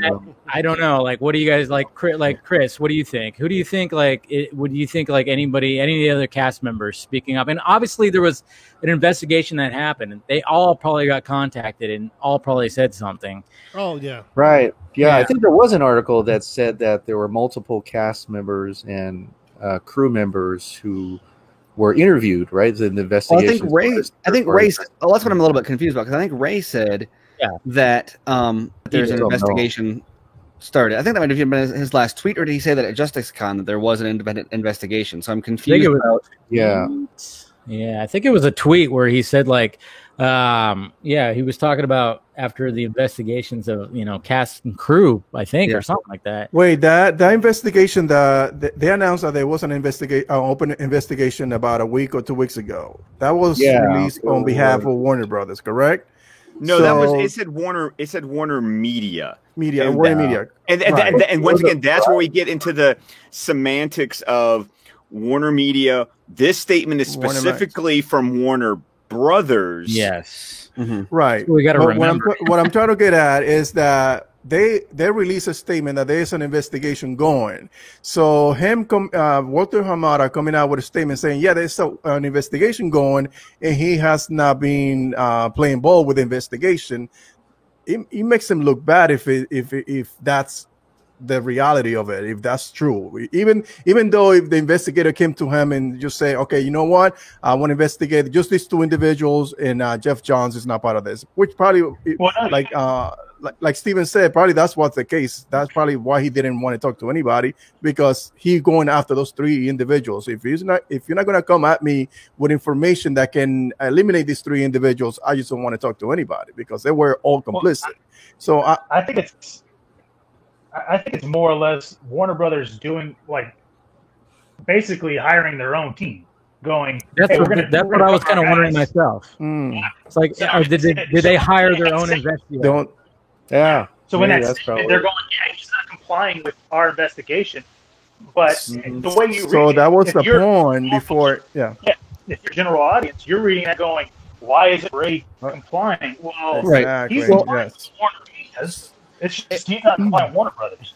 In their own statement, didn't they say that there were two different? They implied that there was an internal investigation, and he declined to participate. And so then they got a third-party investigation, and he's also declining. But so if he's declining to participate in either of those, once again, if you believe he knows what he's doing, that would imply that they have not yet met his standard. And so per what he said in the tweet earlier, I think that kind of primes the argument that Jeff Johns may not be included in that investigation. And they're saying, sure.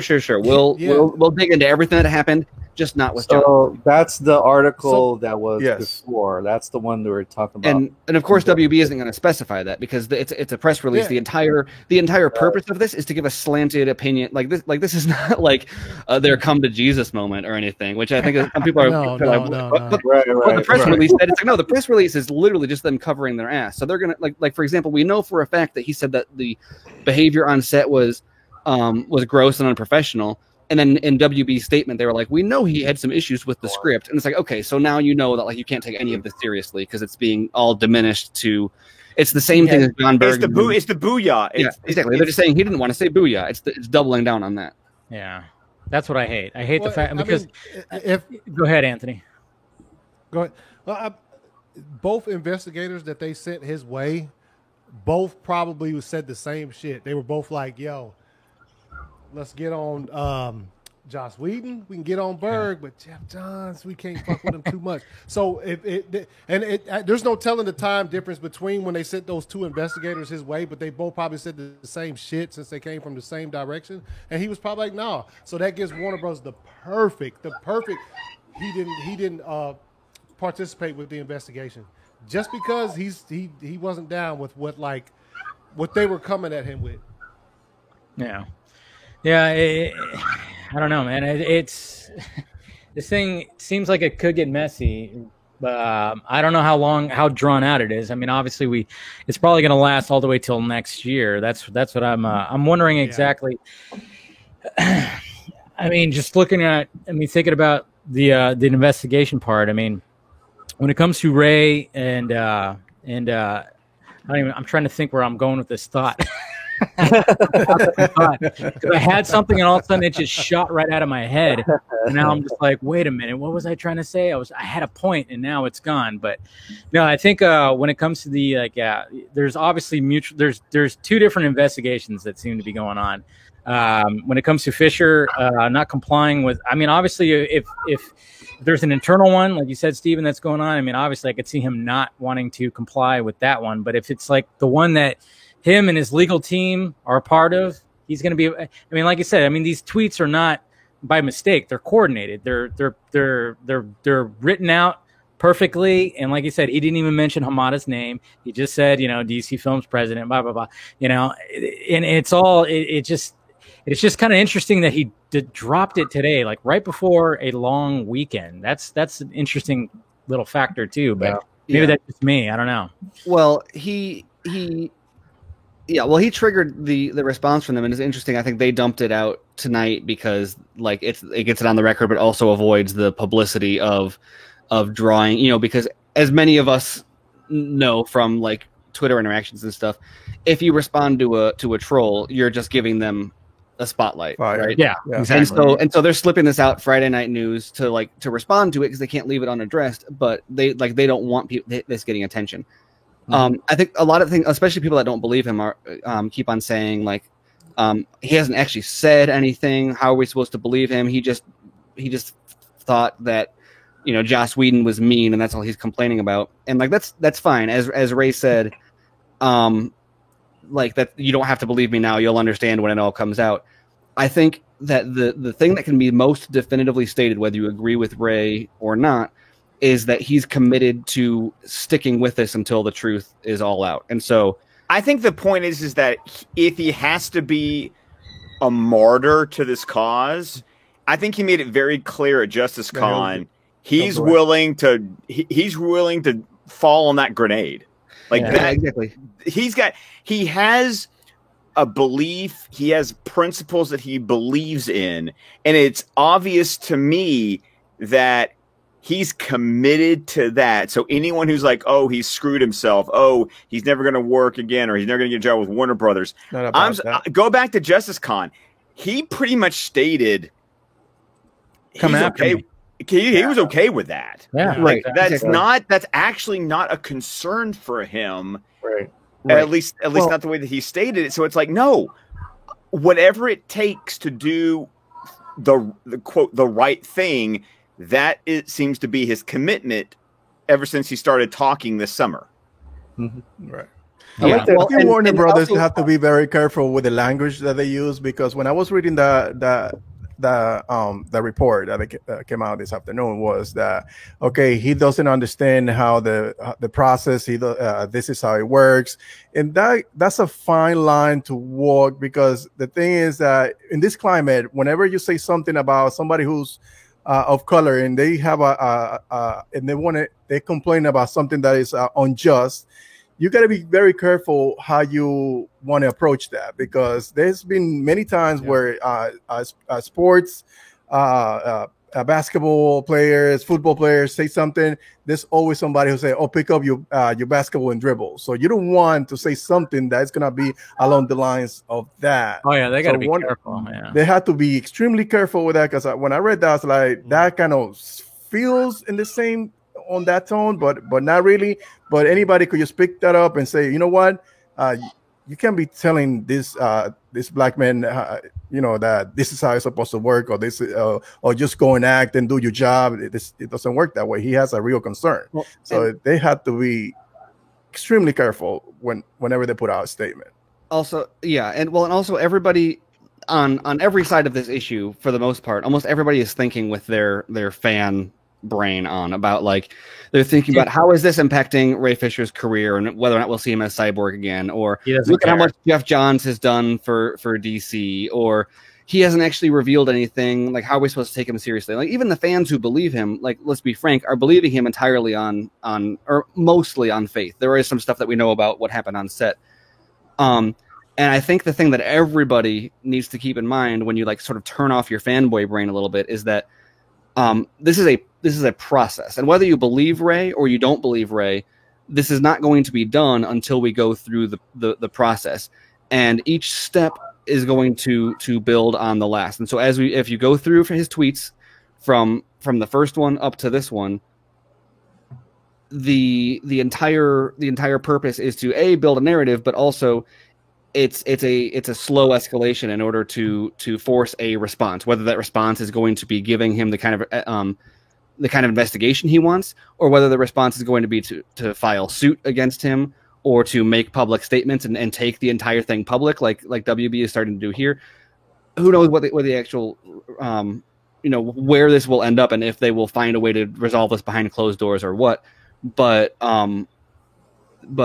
for everybody, whether you agree with him or you disagree with him, this is going to go on for a while, and this is not going to be like a bombshell. He's not going to be like Joss Whedon used the N-bomb on set, like boom, right? That's I don't think it's going to be like that bad. No, that's not. Yeah, I mean either. No. He and whatever the actual thing is that he's not specifically saying, whether it's for NDA or whether it's for strategic purposes in building a case, he's going to withhold that. And the same thing with like, why aren't the other casts speaking up? Because it's against their best interest for them to speak up. If they've got testimony or corroboration, that's not a Twitter battle. They need to hold that in order to, like, strategically, he wants to draw WB out into either initiating an investigation on the level that he wants it on before other people lend their voice, or take it to court, at which point they become witness testimony.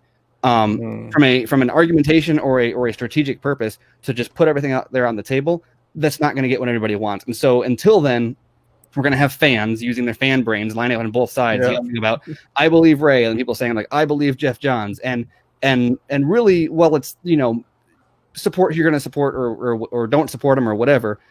That's all useless because it's theater. Until he can walk through all the steps he needs to force Warner Brothers' hand, whether that hand is legal action against him or whether they fold and comply with his demands. Yeah, that's what. Do you think that Warner Brothers want to go through a legal action, go to court, and all that stuff? No, I don't think they do, because that's publicity they don't want. Not only that, but even if they don't want a lot of this stuff that they've been trying to bury for 3 years now to come out, like if it goes to court, it's not just going to be about the treatment on set. I mean, everything about this is going to come out in all sorts of public testimony, and it's going to go back all the way back to Zach leaving set and what happened with Autumn, and that's not just going to be hearsay anymore. It's going to be public record. What happened? That's what I'm kind of wondering too. Like, when does all that come out? When they talk about all that? Yeah, go ahead. It's no longer about who's going to be on your side anymore. It's about telling the truth. Because if you're subpoenaed to go to court, whether you're Ray, whether you're Gal Gadot, you have to show up and tell the truth, regardless of if you're going to get a job ever again. You have to sit there and not lie to the judge. So they don't want that. Like, I don't mean to be putting this on Zach, and I'm not doing it that way. But a part of me is kind of going, if there is a, not necessarily, I don't mean it this way. It's not like he's pulling the strings, but if there's something that's going on to where it's like, this is the way you should probably go about it, because it's only going to end one way, which is they're going to take you to court, which means you're going to have to call upon everybody, which means you're going to have to call upon me, which means I will be able to legally say exactly what happened about everything involved with Justice League on record, on court, under oath. They do not. Warner Brothers wants to. Why do you think Walter Hamada called up Ray Fisher and said, "Hey, we could talk about the two other guys, but let's just keep Johns out of it"? That's fucking crazy, dude.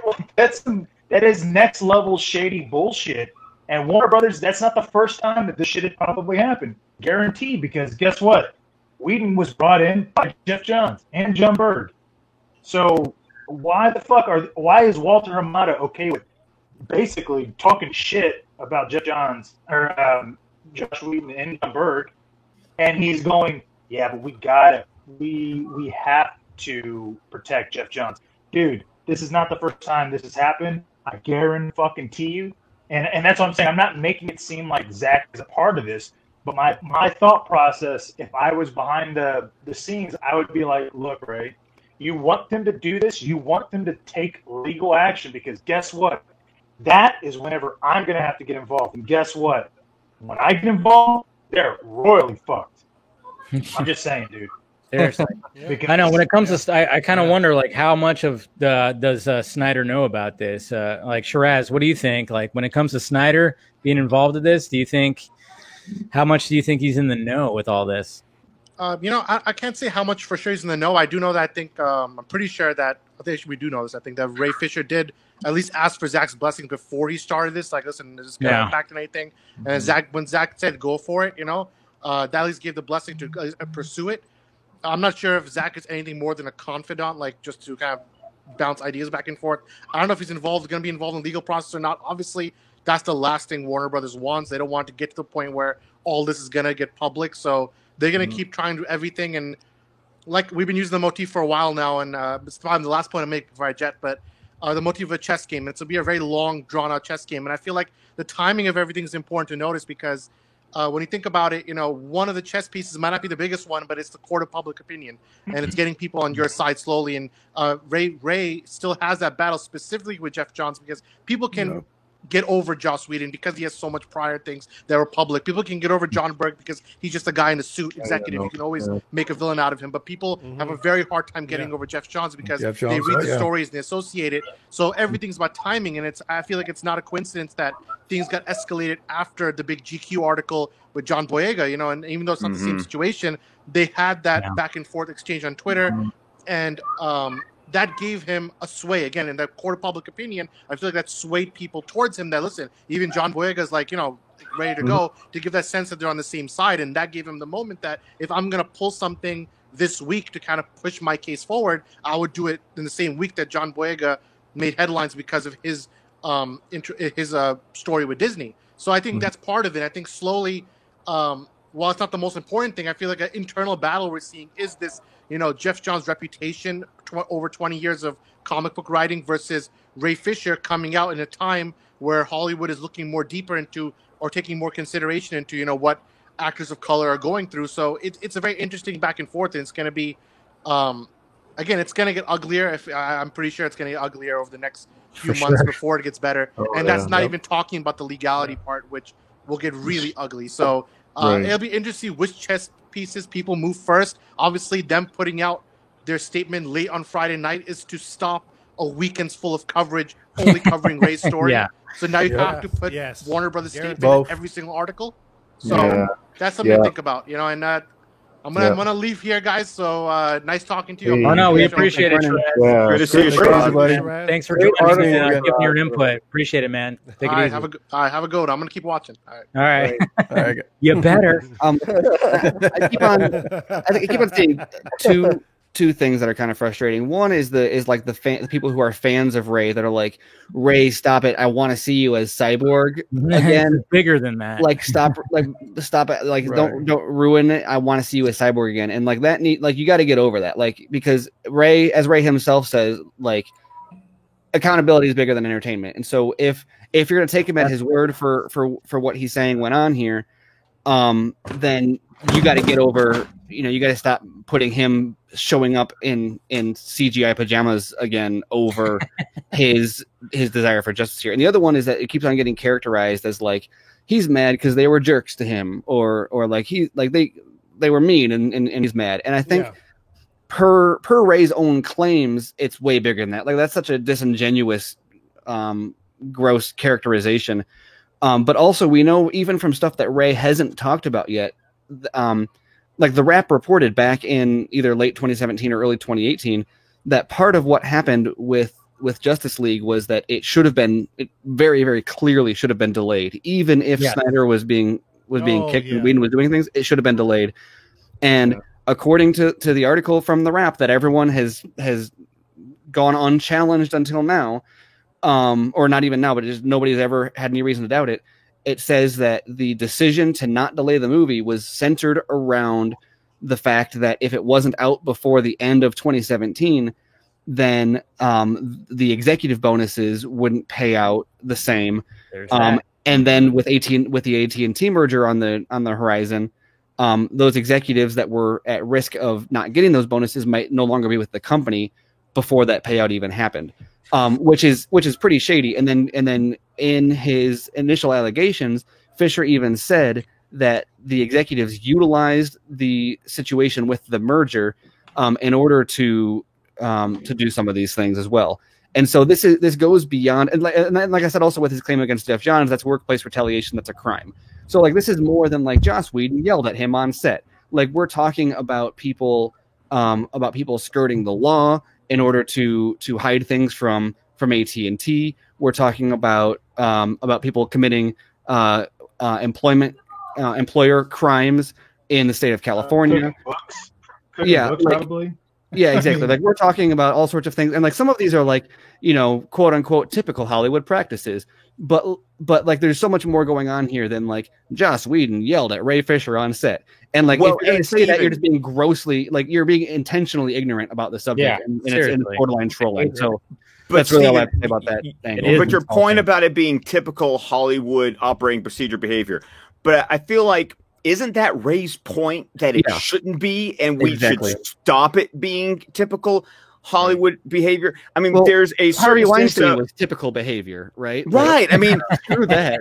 I mean, the whole Me Too movement was a situation where I would go, guys, there's a thing called a casting couch. That term's been around for years. There's a reason it's been around for decades. Mm-hmm. It wasn't anything new, but just because it's not anything new, does that make it less despicable and awful? I think that's the point, is that what I see here is this is a time where people are trying to make change and change for the better.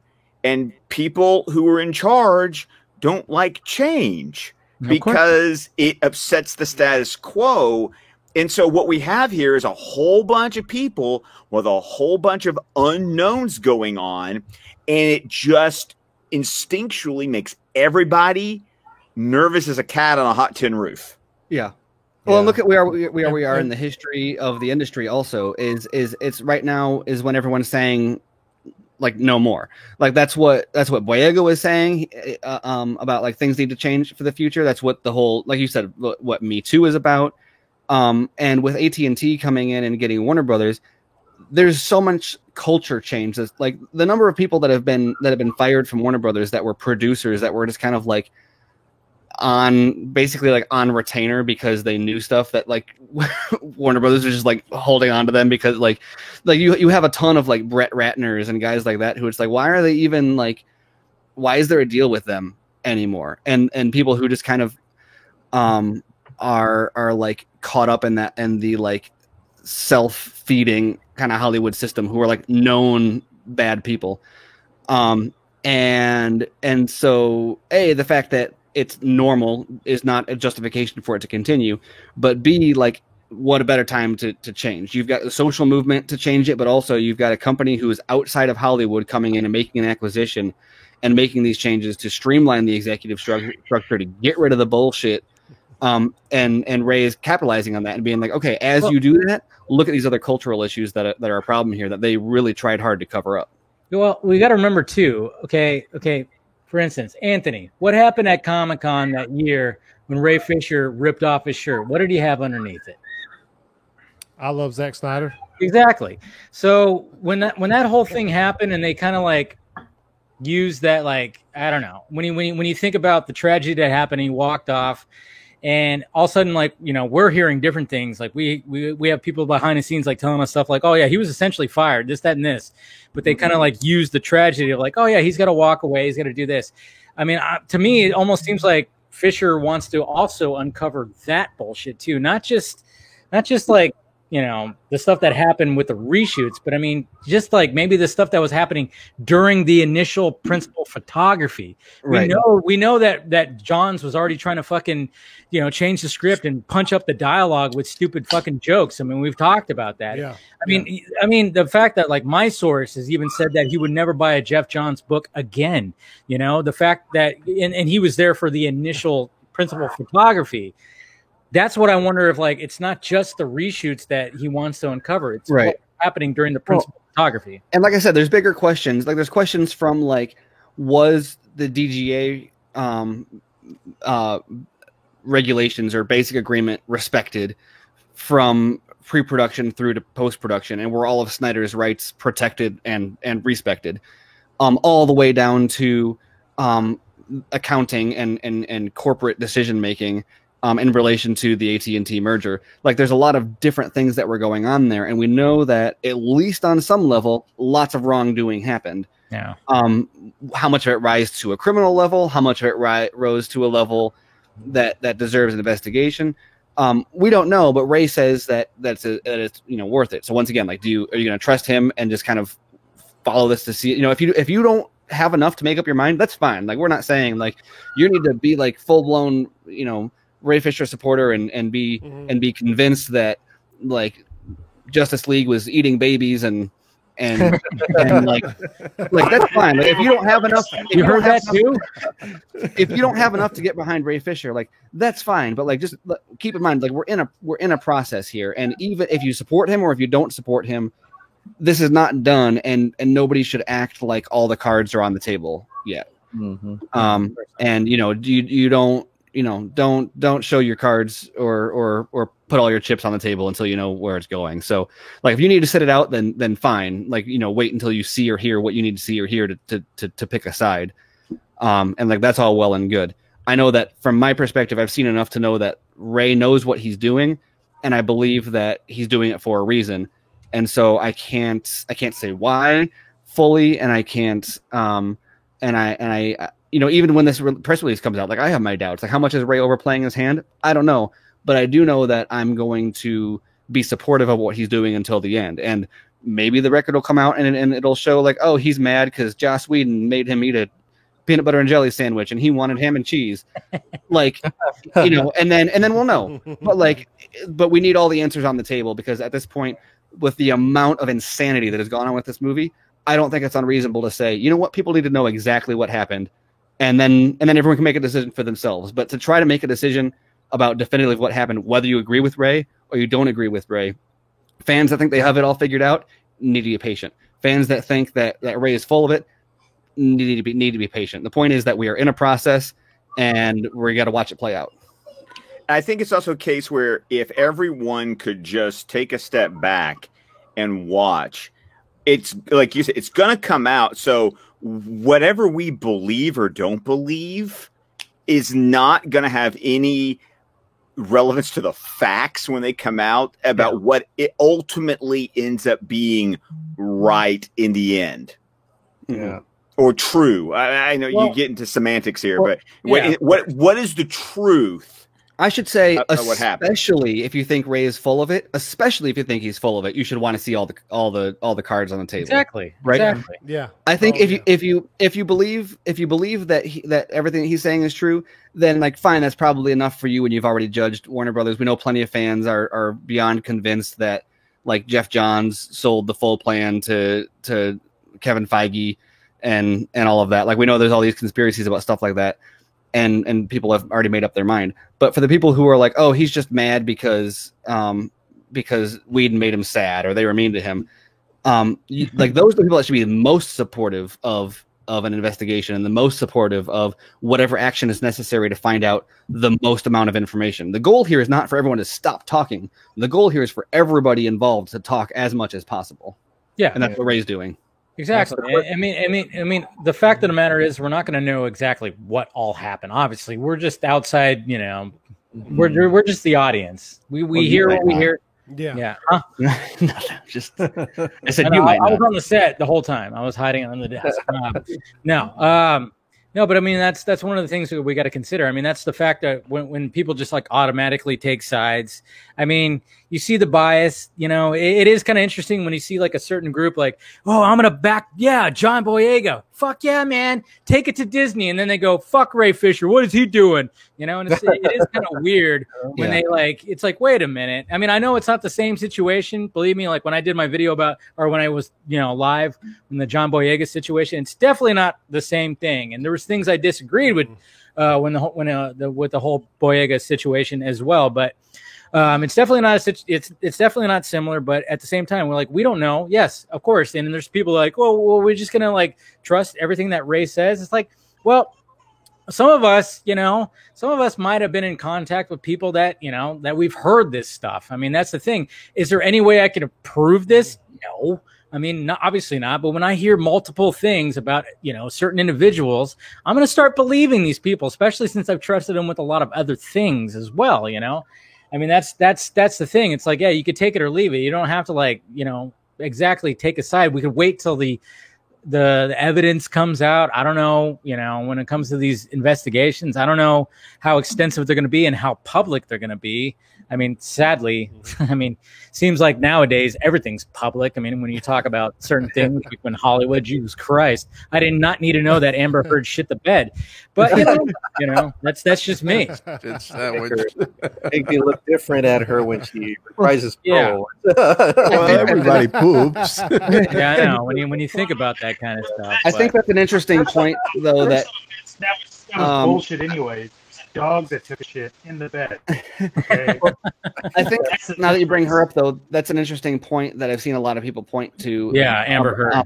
Is if Ray really believes in accountability over entertainment, why isn't he going after Ezra and Amber? Yeah, and I think that that's people need to understand the nature of what's going on. Is that's not in the workplace? That's a personal. Yeah, exactly. What he's alleging is that people at Warner Brothers who were involved in the production of Justice League utilized their position of authority to mistreat people and potentially do things that are illegal. Right. That is different from what Ezra did was weird. Barring with limited context, very well could have been illegal where he was, and it was certainly weird. And I need a little bit more context, but it was weird. It was guaranteed weird, probably more. Amber Heard also in the situation, but none of them. Yes, they were both in Justice League, but those are not things that happened on set. Those things weren't condoned or supported or covered up by the people involved in production. The monetary and other clout authority afforded by these multi-billion-dollar organization was not leveraged against individuals in order to get them to cooperate with that. And so it's right there, using your position of power. That's the key. That's the big a lot of legalities in that one. Yeah, exactly. And that's what Ray is alleging. And so whether or not he supports Ezra or whether or not he supports Amber Heard or anybody else is irrelevant in this context, because even if they launch a full investigation into Justice League and everybody gets questioned top to bottom, and Amber Heard and Ezra Miller get pulled in because they were in the movie, they're not going to ask what happened in Iceland. They're not going to ask what did you do with Johnny Depp. That has no bearing, really, that we know. Wouldn't it be crazy if Amber Heard and Johnny Depp got in a fight on a Justice League set? Crossing those cases would be insane. But so for the sake of this case, if you're going to consider it a case, those things are arbitrary, and I really hope that we get to the bottom of that so that we can stop dealing with everyone. And I hope justice is served to whoever needs it in those situations. But it's really disingenuous, and it's like it's a non sequitur. It's like a whataboutism. I think is a good phrase to be like, well, what about Ray Fisher? Or no, sorry, what about Ezra Miller? It's like, well, it has nothing to do with the situation. Ezra Miller, why aren't you defending? Yeah, why aren't you talking about this? I'm like, because I don't know this shit. I don't know what Ezra Miller did not going on with it. Choke somebody on the set of Justice League and use his position as a DC executive to hide choke somebody. Yeah. Right? It's wrong to choke somebody anywhere, but it's irrelevant to the point that Ray is making if it happened off of set with a non-WB executive. So anyway. Yeah. That's what I know. People want Go ahead, Garza. They want like I was talking shit just because I thought it was funny because, for the life of me, I have no idea how anybody wants to support Jeff Johns in a positive way, just saying, he's the greatest person ever. Dude, if you're sitting there defending him because you like his books, fine. But if you're defending him as a human being to another human being, then shame on you, dude, because that's where you're going. You don't fucking know what the fuck is out there. You have no idea what the fuck this guy has done. And we know a little bit. Let's put it that way. We know certain things, but it's not like we know everything to where it's about to come out. I don't know if it's going to come out, but I mean, the fact that people are like, well, you can't just say that about Jeff because you're not saying it about Amber or you're not saying it about Ezra. It's like, well, fuck, I literally have no idea about those two. I'm not going to speak on them. Why should I? I know about this situation specifically a little bit because guess what? That's what I know. I don't know shit about those other situations because they weren't Warner Brothers or affiliated with Justice League. So that's why I don't understand the mentality of people wanting to defend Johns in the way that. Well, I mean, look how people defend Michael Jackson and R. Kelly, dude.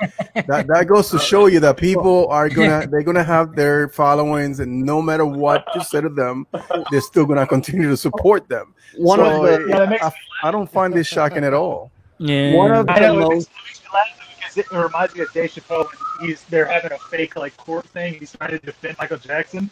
And he's going on and on. He's like, man, you know what? Like, he made Thriller, right? And he made Thriller. Exactly. Right. So you would let your child sleep in a bed with Michael Jackson. He was like, fuck no. What? No. I'm not going to let him do that. It's like, exactly. That's my point. It's great. Sorry. But hold on, guys. Scott's got to bounce. He's going to make an exit right now. Yes, I am. Right. But Dave, we definitely got to talk after you watch Tenet tomorrow. Oh yeah, absolutely, 100%. Yeah, Tenet is fire. And tomorrow too. And then we got to have book club when you redo. Yes, I'm going to redo. Wait, I heard that you gave him a copy of Dune. Oh yeah. He's got it. He can show it. Right there. Oh man, send it to me. Wow. Nice. Hardcover and everything, yeah. Which one? I mail books to people. It's a thing I do. Yeah, that's what he did. I'm gonna box you later on. It's because he buys books that he doesn't read. No, he's read Screw you, Steven. I've read Dune. Okay, I didn't say you didn't read Dune. I just said that you buy a book that you don't read, so you have to send other people. Okay, guys. You can find me on Twitter at ScottDC27, DC Film Squadcast, at squadcastmedia.com. Guys, have a wonderful Friday night, and I will see you guys later. All right, take it easy, man. Take it easy, buddy. Yeah. Bye. All right, see ya. But hey, we got somebody to fill the spot, man. Enosh, what's going on? Hey, one goes out, one comes in. Sing for us. One goes out, one comes in. There you go. Perfect timing, sir. How's it going? Well, I got just a few minutes. I was in a stream late earlier tonight, actually, with that guy up at the top there. Yeah, well, I think you guys were streaming, right, Anthony?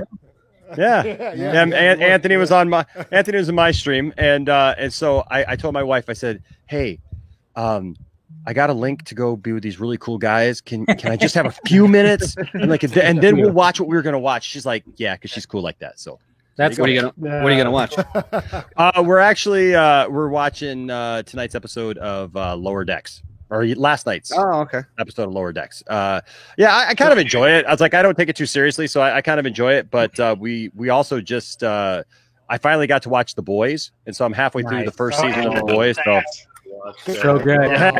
Heck yeah. So we were gonna watch that, but my son went to bed, so I missed that opportunity tonight. So I figured, well, we'll watch Lower Decks. Yeah. Nice. So what are your thoughts about what's happening tonight? Dude, you know what? I'm amazed at just how many just idiots there are in the world, really. I'm not. Yeah, I shouldn't be. I shouldn't be, but you know what? I surround myself with enough. You're a YouTuber. You should know this. I know, but I surround myself. I surround myself with enough of this symbol that I kind of try to have hope and faith in humanity that and it just sometimes, I get let down, but that's okay. That's okay. Because there's more to come. And, but yeah, I don't understand, man. I don't get why, I kind of caught the end of what you guys were talking about here and what Steven was talking about. I totally agree. That's another reason why, I felt like I had to come and say something, because I totally agree with Steven, what he was just talking about with Ray and people, just trying to jump on him. Like, well, what about this person? What about that person? Who cares? What about my next door neighbor doing something? Like, what the heck do I care? What do I know about that? Right? Like, I work with a bunch of people. Do I need to know everything that's going on with them and be able to comment on everything that goes on with them? All I can speak for to anything is what happened to me. Yeah. That's all any of us can really be responsible for, is what happened to us. What is our experience? Tonight we talked about the difference with John Boyega and now Ray, and people are trying to lump those two together. And I said, look, I love Star Wars. And I'm one of those few people who actually likes the sequels. And so I like John Boyega. But There's a huge difference here between those two.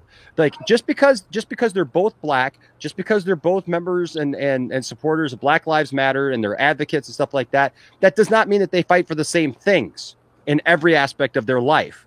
And I said tonight, it's like, so you got Ray, who's fighting for other people. He's fighting atrocities, things that happened to people that were not just on the surface level, because I just didn't like what you did to me. I didn't like that you cut Cyborg out of Justice League, so I'm going to go after you. No, he's like, look, there were some really damning things that happened here. People were treated in horrible ways. People were possibly sexually harassed. I mean, it's all alleged because we don't know, because it's not my experience. But you know, he's come forward and he's talked about, you know, these allegations of different people being harassed, you know, being threatened with your job and your future employment and your ability to have a career simply because they don't want you to stir the pot and to take it up the levels, you know, whatever. So don't say anything, right? You know, don't keep quiet about those things.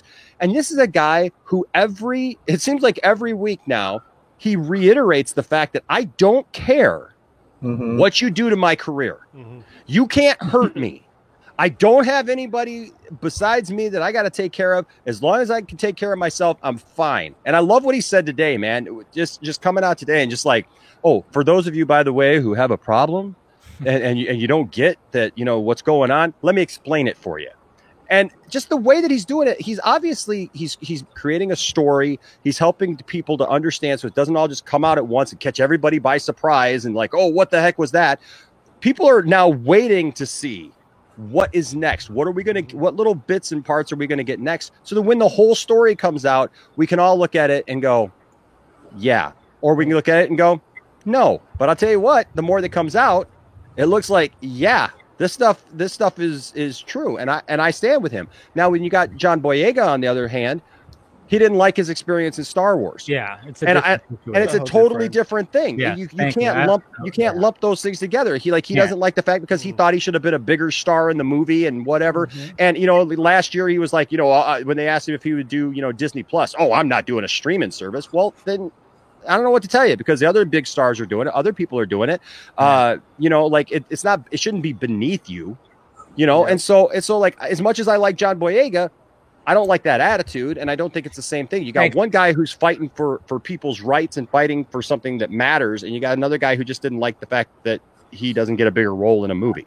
Oh man, I'm so glad you showed up and said all that. I mean, that's like when I talked about the John Boyega situation, I'm like, to me, it came off too victim, you know? Yeah. A lot of it came off too victim-y, and I was like, you're. I know. Did they really know what they were doing with all? You know, I mean, Ray, like I said, Ray and Kylo Ren, it just seemed like they didn't know what they were going to do with those characters too. Yeah. Well, and I think the situation is very different, and so not to pivot to talk about Boyega, but maybe my 2 cents on that a little bit diverges a little bit, because I think that I don't know what JJ told him when he came on for The Force Awakens. That's very different, because obviously Ray worked very closely with both Snyder and Terrio to spell out how not only Victor's arc, but the whole Stone family would be represented, and was very involved in the scripting process, and I don't think Boyega was. But you look at the movie, and especially the marketing for that movie, and it put him on the posters with a lightsaber. It put him in the trailers with a lightsaber. Yeah, sure. And it turned out that was all a smokescreen to hide the fact that Rey was the one that was important.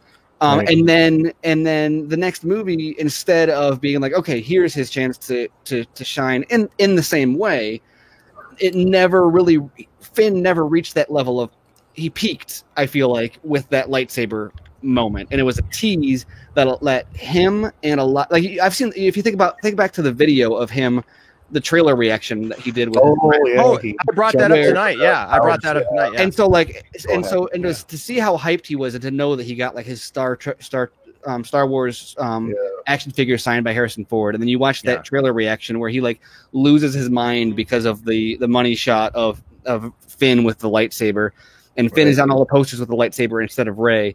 And then his arc, I don't know. I don't want to say he was like totally sidelined, but that he was never into the Tyrese. There was never any payoff. But look at him compared. I'm sorry. Tyrese of the Star Wars universe. He was just like yelling, woo! Yeah, like, but you look at him compared to other people who've been in Star Wars, okay? And look, not everybody who's in Star Wars gets a free ride. Like not everybody goes on to superstardom and stuff. And I totally agree with what you're saying, Stephen. I actually said a lot of those same things tonight as well, because I hearkened back to that. What really kind of rubbed me the wrong way was like in the exchange that he had with Michael Rappaport today. Like, did you guys see that? No, I did not see that. So we talked about that. He got into this Twitter war kind of back with Michael Rappaport because Michael Rappaport basically said, hey, dude, like, I love your stuff. I think you're great. You've had a lot of great opportunities that a lot of people haven't gotten, black, white, whatever. He's like, true. You got to be in Star Wars, right? And he's like, you should be happy because not everybody even gets that opportunity. And not only that, but like you got to be in 3 movies. You didn't get killed off. Like, basically you're, I mean, and if you look at Finn's thing, there's a lot of letdowns to it, but there's a lot of letdowns to a lot of characters in Star Wars, just over the whole, whole spectrum. I'm looking at Boba Fett. Boba Fett is like my favorite character of all time. Well, and like literally he got hyped up so much before Empire. Like you had the rocket firing, Boba Fett. So I got 100 vintage Boba Fetts, by the way. Like I got over 100 of them, and I love that figure. But the thing is, in fact, I got one sitting right here. There it is. There it is. Do you have one of the? This is probably a dumb question. Do you have one of the discontinued ones with the the rocket one that they? So that's a misnomer because the actual rocket firing ones that they actually made, there was only prototypes. They never really put them into production. So you find them every once in a while, but they're like $100,000. Oh wow! They're insane because they weren't actually mass produced. So like a lot of people think that they were mass produced and then recalled. They weren't. So there's only a handful of them. And so they're very expensive, but I've got a replica. I got a couple of replicas. Oh, there you go. Of that. Yeah. So that's fine. But no, what I was saying is like, I understand his frustration of like, okay, I made it. I'm in the Star Wars movie. Like, even if they told him, hey, John, we're going to, hype up your character or whatever. And then maybe that didn't happen. Right. What Michael Rappaport was today telling him was, hey man, you know what? Welcome to Hollywood. Yeah. That's what he said. He said, welcome to Hollywood. He's like, it's not about being white, black, or anything else. He says, it just happens. He's like, there are so many people, man, whose best performances are on the cutting room floor because it just didn't happen, And he says you just got to be happy with that. And then John Boyega shot back, no. Like that was what he shot back. He's like, no, he wasn't. John Boyega, he didn't like the fact that he has stuff lined up, and like the main character of that movie, Daisy, really, Daisy, she doesn't have shit. He has nothing. I mean, she's been bitching about that lately. Yeah, part of my friend, but she was a star of that movie, and she hasn't gotten anything lately, and she was phenomenal. She was the star. So, exactly. So him bitching about not getting his role being fleshed out, it sounded like a little bit bitchy to me. Yeah, and that was the problem. That was the only problem that I had with it because it sounded more like somebody just complaining about what they didn't get. A little bit, but well, if you take that though, I don't know. I can't entirely disagree because I get it to a point, but also. Now, I started this whole thing by saying not to make this all about Boyega, but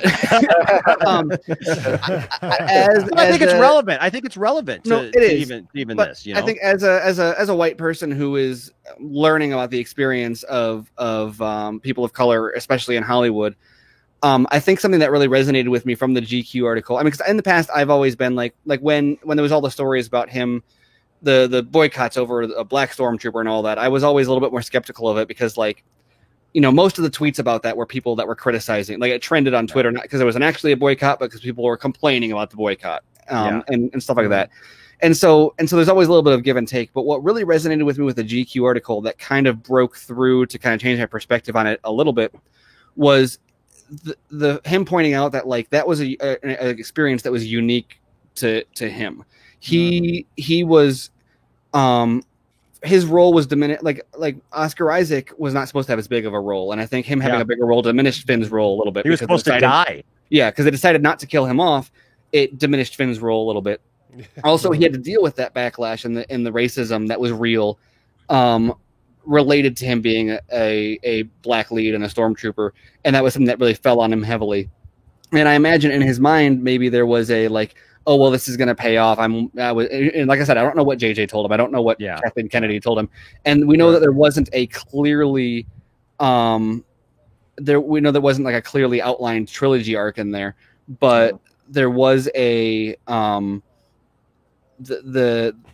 imagine he was told something about where Finn's story would go, and then The Last Jedi, for its criticisms or whatever, he had some of an arc in there, but then you bring in like the Rise of Skywalker, and I feel like it was kind of just like a mini repeat of his Force Awakens or his Last Jedi arc, where it's kind of basically the same thing, but just he was sequestered off and into his own thing, and especially when you look at like the Trevorrow script was going to do way more with him, and so when you compare it to like Rey, I mean, he very much was a victim of studio rewrites and I just don't understand that if they were going to make him Force sensitive, why? Like, I don't buy into that whole thing. Like, I love The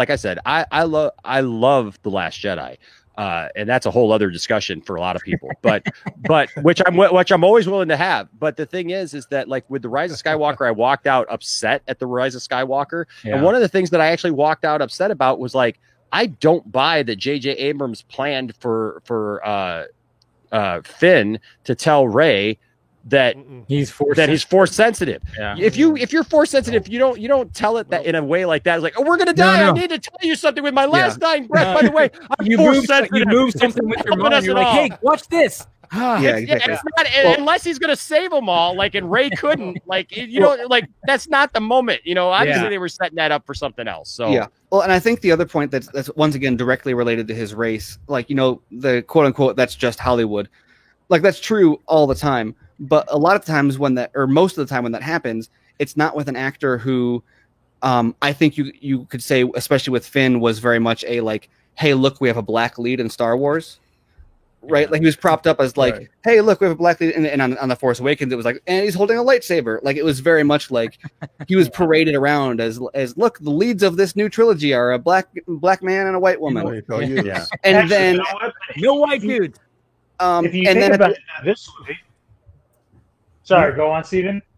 Well, I was going to say, and so like if he was, Lando, like Billy D. Williams was never like my character was marginalized because he was always brought in as a side character, and if anything, his role was bigger than it would have been because of reception.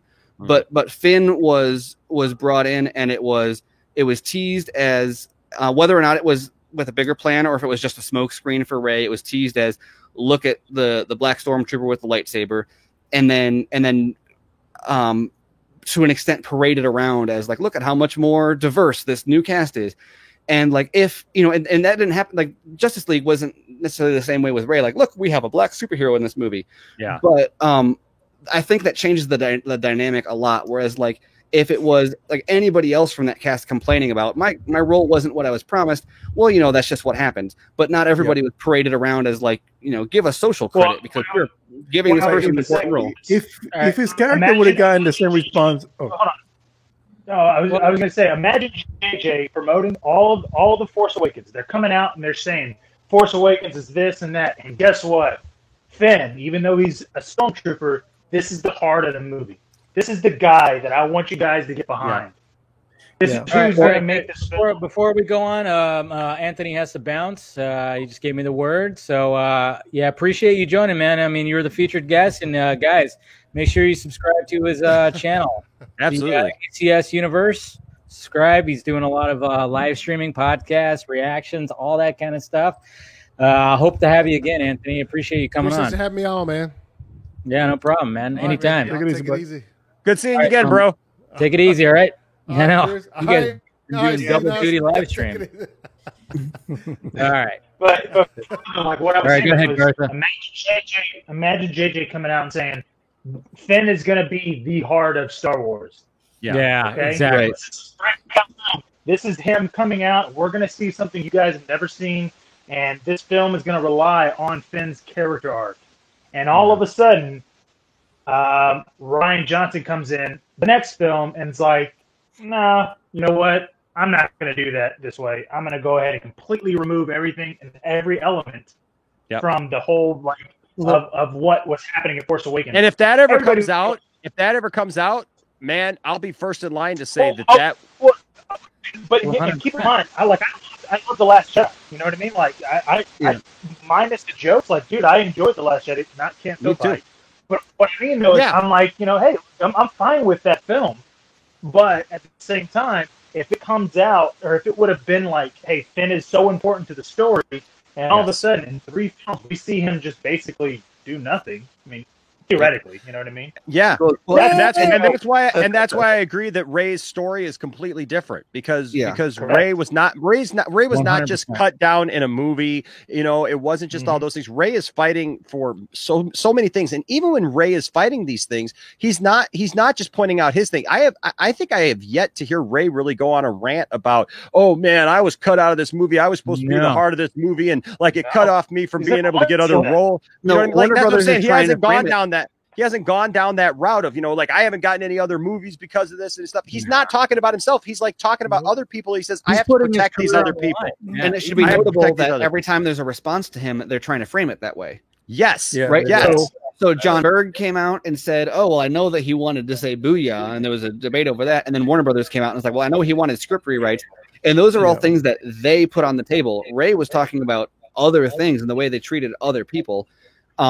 Which they're actually responding to him because remember he even said, yeah, they, you know, Terrio and Zach gave me like, you know, say in how this character was. So they're using his verbiage to go, yeah, that's why. You know what I mean? Yeah. I you know what, like today when I read his tweet, man, and I was just like, thank you. Every time the man opens his mouth, I'll tell you what, I look forward to something great being said. Whether or not the man is laying the smackdown on Joss Whedon, John Berg, Jeff Johns. I love the fact that he said they tried to get me to back off the Jeff Johns thing, and I said, Nope, not gonna happen. No way. Whether the guy's saying that or he's talking about my channel. I love the guy. I can't not love the guy, right? I mean, so like but you know, like, yeah, I get into a lot of discussions these days with people. I get the random people who, you know, will message you and stuff. They're like, you know, they think they did something by finding you, you know, and they're like, oh, I found a way to, you know, private message him. And, you know, like, how can you stand with this guy? You know, he's trying to ruin people's lives and he's against Jeff Johns and he's going after people. He's a liar and, you know, blah, blah, blah. And, you know, he doesn't, you know, these other guys hate him and stuff. And I'm like, you're telling me more about what kind of person you are. Yeah. Then you are convincing me that somehow I'm doing the wrong thing by supporting Ray Fisher. Yeah. So here's an interesting thing that I just realized that might be a wrench. I will say first, real quick, go back to Boyega. I realized another interesting thing about that. Just as an addendum to what I was saying is the fact that he received the kind of the hate he did because of his race. And then also the fact that they propped him up. Part of the reason that he received the hate that he did was because of the kind of the fact that they propped him up as this key part of like the diversity of the cast. So they kind of brought this hate on him without giving him a role to justify the hate that he got. So I can see that being a point of frustration for him. And I'm not going to give anyone a chance to respond to that because I'm going to go back to Ray Fisher. But I had a great response because if they gave his character such a bad time about that, and all the people who hate The Last Jedi, what do they hate on? They hate on the fact that they say Luke Skywalker was totally destroyed, right? And they also complain about, you know, characters like Captain Phasma, right? Yeah. The thing is, I agree about Captain Phasma. That character was absolutely ruined. It was hyped up to be so cool, and they gave her 2 movies to do it, and they totally ruined it twice. Yeah. They ruined her twice, and she's the whitest white chick that you could possibly imagine, and she's 7 feet tall, and it's like, why would you want to tick her off? I don't know why you'd want to piss her off, but you did. And then on top of that, the thing everybody complains about, they think that Finn was cut down. What about Luke Skywalker? What about Luke Skywalker, for God's sake? And Mark Hamill has expressed how disappointed he was. I mean, they all have. Even I mean, when I did my live, when I did Film Chucky Live on Wednesday, somebody sent me a video of somebody asking Daisy of like what did you think of Last Year? Are you satisfied? And she went, yes. She said, She was not satisfied with her initial reaction is correct. Exactly. So I mean, like, I mean, we both go down that whole road. I'm not really a huge. I like a lot of things about The Last Jedi. I especially like it on paper. My issues are mostly the way it ended up on screen. I like what they did with Luke and everything. Yeah, me too. I do think Rey and Kylo. I don't like what they did with Finn and Rose. Well, I was gonna say I didn't like Canto Bight. I'm not a huge fan of Rose, which like. I don't want to get in. It's for other reasons than people would assume when someone says they don't like Rose, and that's a different argument. Sure, yeah. But okay, Steve, you don't like Asian. Well, Finn's arc was a little redundant. I do think that it was an arc. I actually thought it was one of the more engaging. His evolution of learning when to fight and how to fight was one of the more like thematically true parts of the movie. And even if it was something that we'd already seen from him before, it was, for all the complaints about like disjointed kind of motivations of characters, I thought that his actually made more sense. And so my issue with, or my assumption, if I'm going to give him the benefit of the doubt in his frustration with his role, is going to be that more about what happened with the Rise of Skywalker than what happened in The Last Jedi. I have a theory because the thing is that these actors, they work on these characters, and I believe like in the process of them developing this character, they feel that they know the character to a teeth, and they feel that they know the best way to end that character. And the same thing happened to Emilia Clarke when on the last season of Game of Thrones. She was very vocal how bad her character was treated. So I think the whole thing about Boyega, I think it was something to that effect. It was just him as an actor that they didn't like how they treated his character, and the whole racial thing was kind of was broached over it and used to his benefit. I think that's what happened there, because that happens more often than we even speak about. Well, and this is entirely. I was going to say this is entirely speculative, but the other thing that I was going to say that's interesting about Rey is the way the Writers Guild assigns credit is very different from the way the Directors Guild gives credit. The Directors Guild gives credit based on like the percentage of principal photography that a director completed. Is basically the most fundamental part. And so like when people complain about like, why was Snyder even credited when it was all Whedon changes? It's because Snyder directed 100% of principal photography. And so like that was never going to be based on the Directors Guild additional regulations. That was never going to be given to Whedon. It was basically impossible at that point. The Writers Guild is very different in that they don't judge it based on like parts of production. They look at the final cut of the film, and they judge the quote unquote significance of the contribution of each writer. And they do like an audit basically of like who added what to the script. And it's not like a word count or a paragraph count or a line count or anything. It's literally like my go-to example, especially with this, because it's ironic, is that Joss Whedon rewrote every single line of dialogue in Speed. But he didn't get credit on it because when the WGA went through arbitration, they said he didn't change the plot at all. The plot was identical. Yeah. And so they said it didn't constitute a significant change. And so he didn't even get like a co-writing credit. So the reason that I'm questioning this now is because as we talk about how much input Rey had on the script, he was foundational in establishing the way Victor's character was presented in the script and the way the Stones were presented in the script. And a lot of that is what got rewritten by Whedon. I'm wondering if it's possible that during arbitration, like as they evaluate the screenplay credits as part of the WGA leading up to the theatrical cut, if there's a chance that Rey could have arguably deserved a co-writer credit or a like story contribution credit because of the fact that he was sitting with Terrio and writing this from the beginning. Because of the way that the WGA calculates that, I don't think it's unrealistic to say that he could have gotten a writer's credit, which I think significantly changes a lot of aspects of this discussion, because you go back to Hamada and he's like, well, I told him that was really something he should take up with the writers and the director. And it's like, well, he kind of was one of the writers and he would have been credited if they hadn't rewritten his credit away by taking away. So I'm all cards on the table. I bet he probably would not have gotten a credit. But there is a possibility that if he wanted to like arbitrate for it, that maybe he could. Since Terrio was probably the one, he was just consulting him, and Ray wasn't actually doing the writing, I don't think that would happen. But I think that it's a very significant portion of the issue of how it was written, is that Ray was in the room with Terrio writing how Victor was represented and how the Stones were represented, and then those are some of the most fundamentally removed things. And when he complained about it, as the person who the reason it was that way in the script in the first place was because he was consulted and they made it that way.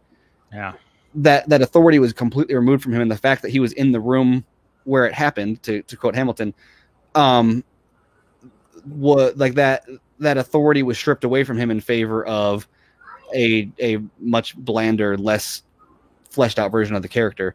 I don't know if that'll impact the investigation at all, but I think that's an interesting hiccup, and I'm really curious to know if that would impact, like, if he would get a writer's credit, and if that's possible, if he could make a case, because especially that he was the fact that he was consulted because of the color of his skin in order to improve the representation in the movie, that was already a kind of tricky topic. But that adds even more to the kind of accusations of whitewashing from the rewrites that he was overwritten, is that the reason he was brought in was for that purpose. So I don't know. I mean, that's not a speculation, but you know how it's like the DGA says you have to shoot like over 90% of the film to be credited as a director. Is there something like that for writers? Is they have a certain percentage? I don't remember if there's a percentage or not. When I read through it way back when, it's 33%. The story. Yeah, you're right. 33? You're right, but it's not 30%. Yeah. It's 33% of the story, of the actual like. Not just punching dialogue up. Right, but they don't judge that based on like number of pages or anything. They judge that based on like it's all weighted. So for example, if you contribute if an entire character came from Ray, and that character is the main character in the movie, that might be 33%. Like if his entire arc and the way he's presented came from Ray, that might. It's like, for example, Whedon ended up getting credit because he significantly altered the story. Although he added, I don't know how many total pages that it was, but it was 85 pages, and all percent of the script it was 88. Yeah, we didn't. Let me interrupt real quick. Hey, Mr. Don Ball, I appreciate the support, but I talk throughout the week. Chris does too. We're good. This is a panel and a discussion, all right, man? I don't care that anybody's talking right now. I really appreciate the fact that he says that Garza I know. He didn't even mention you, Steven. Yeah, no, like somehow I'm here, man. I don't stop talking. I know. I'm like, hey, I'm still the host, but I'm all about everybody talking, man. I don't feel like I've stopped talking since I got disconnected at one point. That was the only time I stopped talking. It's about let's fucking talk, discuss opinions. That's what it's about. So. For me, if this is Aloha Friday for me, I'm the guy. This is a friends at a bar table, and I'm asking the waiter to bring you drinks. This guy. This is a relaxed environment. Anybody can take over. I don't give a shit. Keep talking. It's fine. Well, hey guys, on that note, Don, I still like you, man. It's all good. All fine.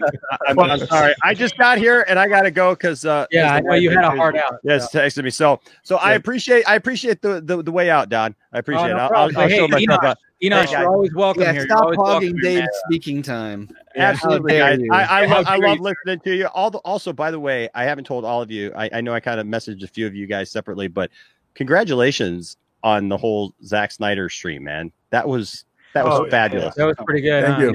Dude, congratulations on that. That is just absolutely awesome. I was so happy for you guys. I was just like sitting there thinking the whole time while you guys were sitting there, with him. I was just like, I'm so proud of those guys. I was on a stream with those guys. Yeah. Good for them. More to come. Good for them. Good for them. But yeah, I'd love to be back on with you guys. I love talking to you guys and discussing stuff with you guys. So you guys have a wonderful night. And stay nerdy. All right, guys. Lower decks. All right, man. We'll see you guys later. All right. Take it easy, buddy.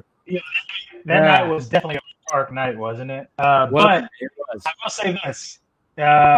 With the whole writing thing, so Fisher probably could have gotten any kind of writing credit technically, or co-written or something like that if it involved a lot of the story element, 32% of. But my understanding would probably have been he probably would have told Terrio, don't worry about giving me credit because at the end of the day, he's not a writer. He's not trying to get credit for writing. However, because the film got switched and rewritten basically in a way that kind of, Fisher could be using that situation of going, I should have been the writer, and they basically whitewashed everything on my side, took away that, and that could have another angle to it. Yeah, exactly. I don't know if he has really any recourse because, and I have no idea. I mean, I'd be interested to ask him. Obviously, he contributed a lot. My impression is that he sat with Terrio and talked to him about it a lot, and then Terrio wrote, and then Ray reviewed it and then gave feedback. And so in that case, I don't think he would technically count as a writer. He would count, it'd be no different than if he was doing interviews or research or whatever. But I think that's a really good point that if he does that again in the future, he should actually do those rewrites himself because then there's a paper trail and he can get that credit and have that authority if he needs to then, utilize that in a similar way down, in the future. Yeah. Well, in the middle of this whole mess, Walter Hamada pretty much already confirmed that we're getting a cyborg character in the movie. So we are so we are so engrossed in the whole drama. It was on that cash sheet that came out at the end of last year, or early this year, right? True. Yeah. And Debbie said that back during Justice League production too. I think that whole topic has been back and forth, and so I'm not going to rule him out. I have heard conflicting things about that though, because he was considered, and obviously they've been back and forth with it, and they were talking about it back since Justice League. But I don't know if it's related to this or not. But I have heard that either his role is reduced or he's not in it. I guess we'll see. I'm not, like I said, I'm not ruling him out, but I do know that there's the information that's out there is not necessarily all up to date. But Hamada mentioning that character being in the Flash movie and then not including him in the movie, that would be weird for him to say that and then go and not have him in there. It feels that's a very good point. It feels like that would be a really bad PR move, because that would imply that he didn't get the role because they're saying the Flash are bringing it up because that's the latest WB news as far as the film is concerned. Well, what other DC WB film is up? You know what I mean? Also, he brought a role. And here's given the nature of everything else that's going on and how principled, I guess you could say, Ray is being about this. If Johns is a producer on the Flash, I bet that would be a condition from Ray. I bet Ray would say, no, I'm not going to be in that if Johns is a producer on it. Which he also, he said he would never do anything involved with Johns, period. So, I don't know that was, but exactly. And so I don't think I'm questioning whether or not that was a part of his negotiations where he was I won't do it unless Johns is off. And maybe that part of his other, demands for an investigation was an attempt to get him off. But if John is the producer on The Flash, which is what it looks like, I've got a feeling that Ray may have turned it down. Yeah. Well, I don't know if he is. I'm looking on IMDb. The only producers that are listed on IMDb are Michael Disco and Barbara Muschietti. Oh, interesting. John isn't even listed as an executive producer? Doesn't that transfer from the initial production? You know how it's the initial production? I mean, IMDb is weird. IMDb is very credited. Yeah, but IMDb Wikipedia. I mean, IMDb removed Mattson Tomlin from the writer cred for the Batman, which is right. That was a little strange, but after I saw Project Power, I can almost see why. Right. Well, some background on that: the top line credits on IMDb is very much crowdsourced in the editing. However, Wikipedia. Similar in some ways, but top line credits such as Mattson Tomlin's credit on IMDb would be the studio requests that, and so if he disappeared from there, it was the studio requesting him being taken off, which I assume was a PR move because of Project Power. Yeah. However, if his contribution was significant enough to be credited, as I mentioned before, with the way the WGA works, he'll show up on the end script. And so basically, I think my assumption is WB is just saying you know what, we'll give you credit. We just don't want people looking up the IMDb between now and the end of 2021 and seeing. And you know what sucks too is his original script was probably a lot better than the shit sandwich that we got, because I mean I heard that thing got rewritten to hell, like just ripped apart and thrown back together, and then Project Power. Yeah, Project Power. Or what's it called? Powers or Project Power? The concept is fucking fantastic. I really hope they take that concept and put it into a series. I really hope Netflix does it, because it's a great concept. And I think he came up with something really great. But I don't know if you guys saw it, but it just, God. I was really excited about it, and then everyone was like really down on it, and so I didn't end up watching it. But I agree, without even having seen it, that the concept I feel like would play way better as a series than 100%.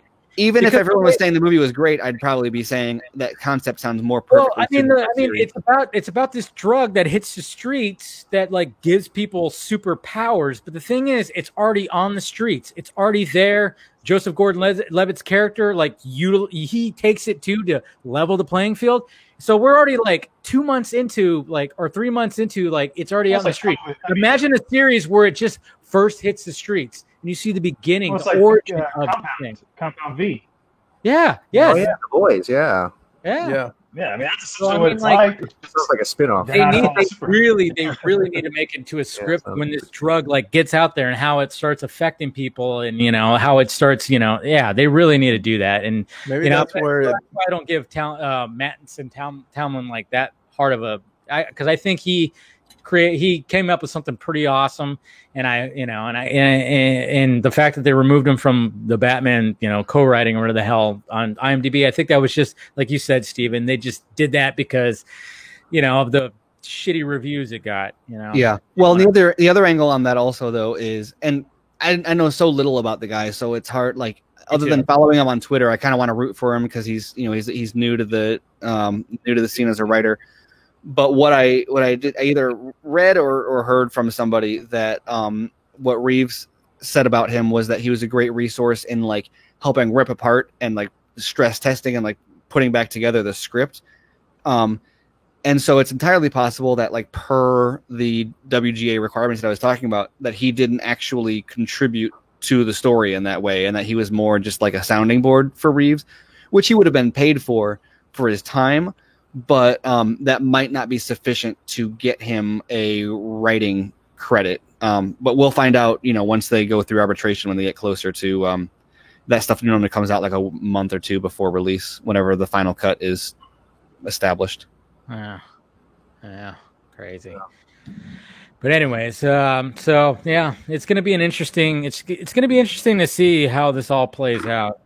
When going back to the everything, and I don't know. What do you guys think? How long do you think this is all gonna be dragged out? Do you think it's gonna go past the release of Zack Snyder's Justice League? Yeah, I think so. Well, it all depends. I think that WB is going to. What I'm most curious about right now is what Ray's next move is. Yeah. He will let it take as long as possible. I think probably Warner Brothers doesn't want it lasting all the way up until then, because it's going to be every single article that references Justice League is going to mention this as well.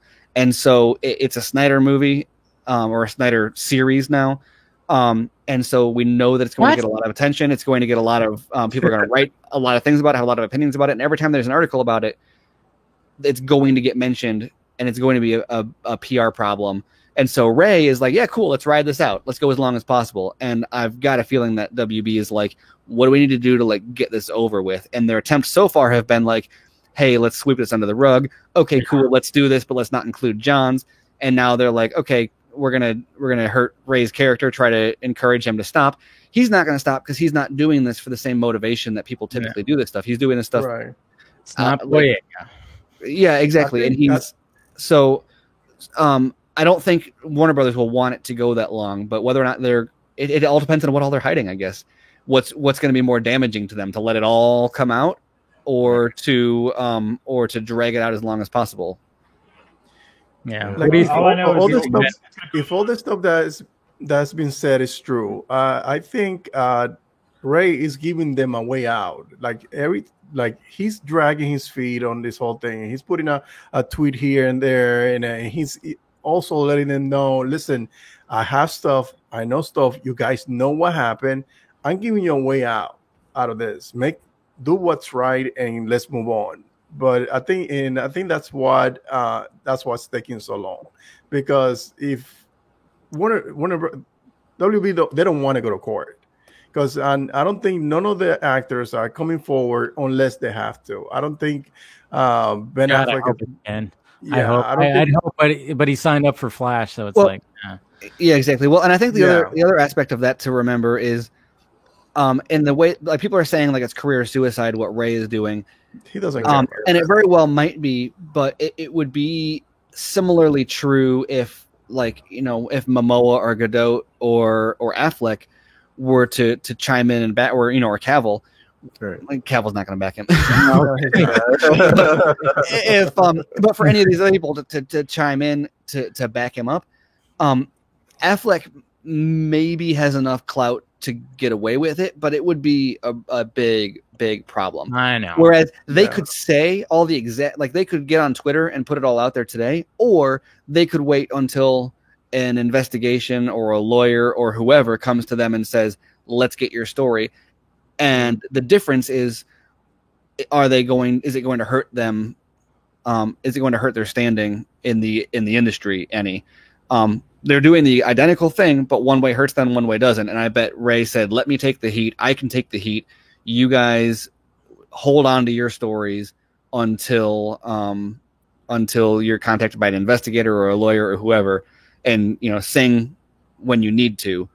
But it doesn't, like, tactically speaking, it doesn't make any sense. Like, if I were orchestrating this as a for PR purposes, for legal purposes, for whatever, if I was orchestrating this, I would say, all of you guys, like, they're your ace in the hole. You keep them up your sleeve as long as possible, until they're actually going to make a difference. If you blow your wad right now, and then like if they had all spoken up and then WB dropped this press release, it would nuke a lot of their arguments.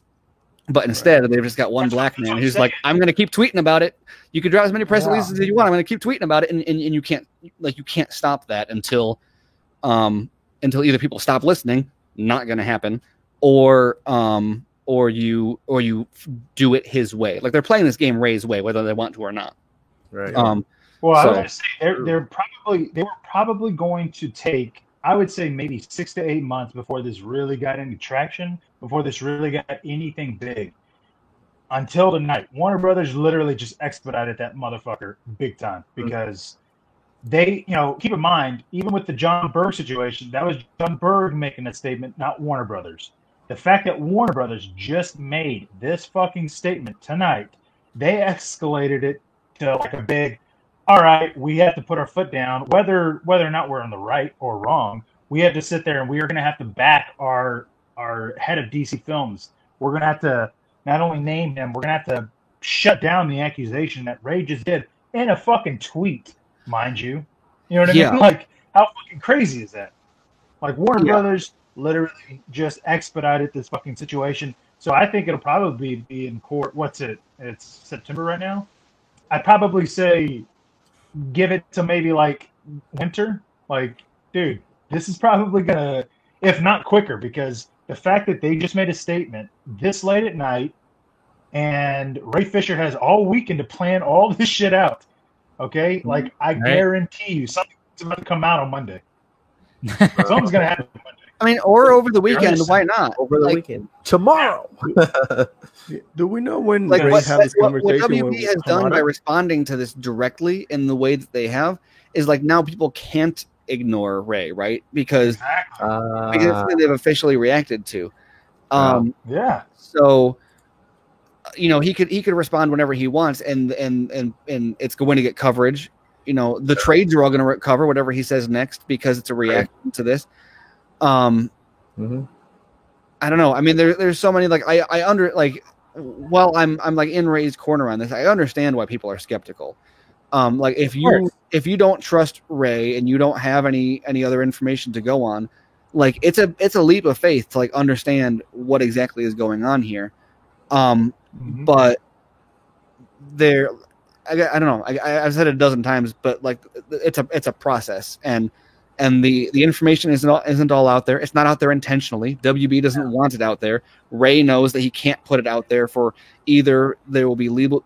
He'll undermine his own case by putting too much out there up front, or like you look at what Snyder did with Justice League. He dropped a picture.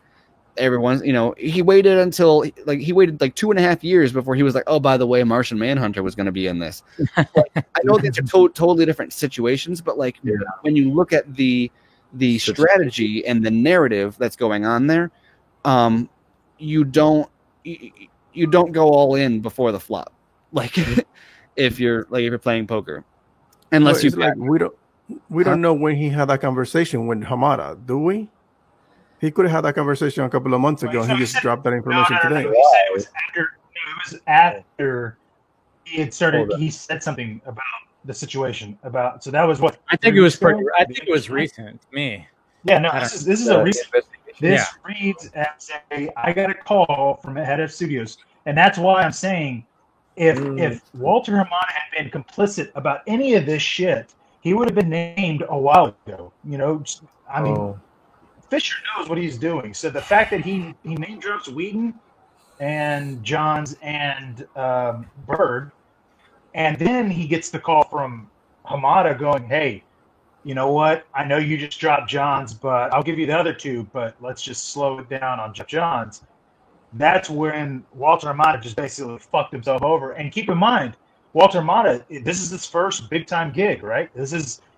He's doing exactly what Jeff did. He thought he was a bigger position because he thought he knew how Hollywood was run, because it was old school Hollywood. Like, that's the way that their mentality was. Like, dude, I can get away with this because guess what? You're a fucking nobody. You're nobody in this industry. I could fucking ruin you. Watch me. So I'll tell you what. I'm going to use my position and say, I'm going to give you these two guys. I need you to leave Jeff alone. And Ray just went, fuck you guys. Like, no goddamn way. And I think if we're going to take everyone at their word and assume that like nobody is outright lying, Ray says he didn't say it was verbatim. He just said Walter Hamada offered to throw Whedon and Berg under the bus if we didn't investigate Hamada. Jeff Johns. John. Sorry. I'm bad with names like that. I appreciate everyone calling me on it. Take another drink. So I would do that if I'd never had a single drink. So Hamada said or Ray says that Hamada said we'll investigate Berg and Whedon if you drop Johns. And then WB in a statement says that he didn't offer to throw anyone under the bus. Like they denied it, but then they said we did offer these two separate investigations and he hasn't cooperated. And so, unless you're going to say Ray is outright lying, to me that the if you're going to assume that neither one of them is telling a lie, which really is stupid, right? Because if it's revealed that you are unequivocally lying, if this comes to some sort of legal action, that's a problem. So I'm going to assume that at worst it's a half truth. That the logic, like if you're going to connect the dots, it would say that the investigations that they offered is what Ray says when he says he was going to throw them under the bus to protect Johns. Is to me that says that those investigations were them saying, cool, we'll investigate those two, aka throwing them under the bus, but we're not going to investigate Johns. And then so if he didn't cooperate, then that would be, that would make everybody's stories true, right? That WB statement makes sense and Ray's statement makes sense if that's what those were. Crazy. I think it's very telling of Warner Brothers to basically come out and say something that explicit and saying no, the Walter Hamada never said that. He never, threatened that he would do that. But Ray Fisher obviously needed to be told that this is how movies are done. This is how a production is run. And so we're apologizing that Ray Fisher is inadequate to understand how a movie is done, but our head of DC Films did not say that he would throw quote unquote people under the bus. Bullshit. Dude, if that doesn't, I mean, that's what I'm saying. Like, dude, he basically made Warner Brothers do something so fucking quick in response on a Friday night. Yeah. I'm just shocked, dude. Like, I don't think, like, in my head, I feel like their PR must have been like shitting themselves, like, fuck, how do we even turn this into a good situation? Because like, no company, no multi-billion company is going to go, hey, we got to make a statement right now. We have to. Mm-hmm. Yeah. Right. What were we going to say, Steven? I don't remember. I was like, wait. And I say that because, and I'm not going to spoil it, so don't think I will, but in The Boys, there's a situation where they're going, dude, he has like fucking six or eight lawyers all in a room, and I'm not going to spoil it, so don't worry, but they're talking about a situation, and they're going, we have to make a statement. We can either admit to it, where it's high risk, high reward, or if we lie, deny it. Yeah, or deny it. We can see how it goes. But those are the conversations that are truly happening. Like, that's not a make-believe story. You know what I mean? Mm-hmm. And so I'm thinking that this is exactly what happened with Warner Brothers. They went, all right, we have two options. What do we do? Well, and I think that, like, I don't know. It's hard for me sometimes with this because, like, I feel like people are either get too conspiratorial or like don't know how to read between the lines. But like I have kind of over the years learned how to like read the motive of like press releases and especially like trade reports and stuff. And if you read this and you question like what are they actually saying? What are they trying? What narrative are they painting here? This is very much what they want people to think is that Ray was a prima donna who doesn't understand how movies work and was demanding special treatment. And I think it's really interesting. And I think what I was going to say in response to what Garza was saying earlier is that you look at Ray has said, at least on two separate occasions, he has characterized an interaction with Johns and one with Hamada. The one with Johns, he said that Johns threatened his career. He didn't give a direct quote, which leads me to like, I doubt Johns called him in and said like, I will ruin your career. It was probably something more implicit along the lines of like, look, I understand you're new to the industry, but if you don't cooperate on set, it can get hard to get new jobs or something like that, right? Like something that's like a veiled threat. And then the same thing with this Warner Brothers statement here. Once again, he didn't give word for word what Hamada said. He just said that Hamada offered to throw them under the bus, which, like, I highly doubt Hamada said, "Look, I will give you Whedon and Berg on a silver platter if you don't touch Johns."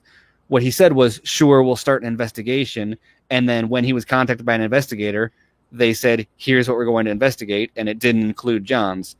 Like, right, like that's what's going on, and that's why Ray didn't give a direct quote, and that's why I think that you can take both of these at face value. But very much the characterization here is in line with like what John Berg said, where they want to paint Ray Fisher as like the uncooperative, inexperienced prima donna who is angry that his first big movie experience wasn't everything he ever wanted, and you know, people were already, you know, prepared and like primed to kind of run with that narrative. I think that's like, this is a little bit more. I think he's getting, but it's like it's shockingly like veiled. I don't know. It's so diminishing, like the way that it's worded. I don't mean diminishing like it's gaslighting. This is like textbook gaslighting in a press release, which is weird. It's strange, but I think he's being very vocal about not caring about his career, not caring about getting any other role in the future. I think him making those statements like from the get-go, he kind of puts him in a safe zone where nobody can make the argument that he's just mad that he didn't get certain roles, that he's not getting XYZ roles. And so I think for him to make those statements, that was a smart move on his behalf, because now, even though the Warner Brothers is making those statements, well, no, he didn't play nice with the writers. He wanted something XYZ on the role. No, that's not what he's all about. It's about, accountability.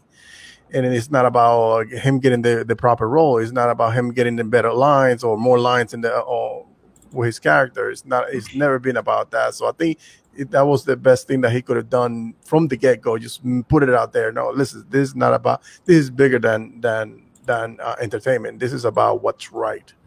Mm-hmm. So I'll say this, and again, I'm not trying to get to conspiracy or not trying to say that he's behind this, but I'm going to say that Zack knew what he was doing when it came to posting on Vero, right? So leading up to Justice League, before the event, he had said, "Hey, I'm going to be showing some behind the scenes stuff."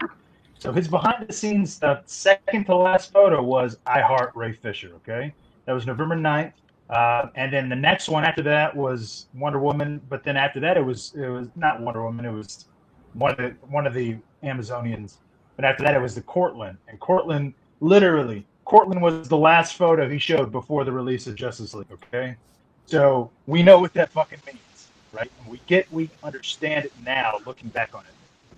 But he didn't post anything Justice League, at least anything related, until that Superman image when he was like, "Hey, I found him."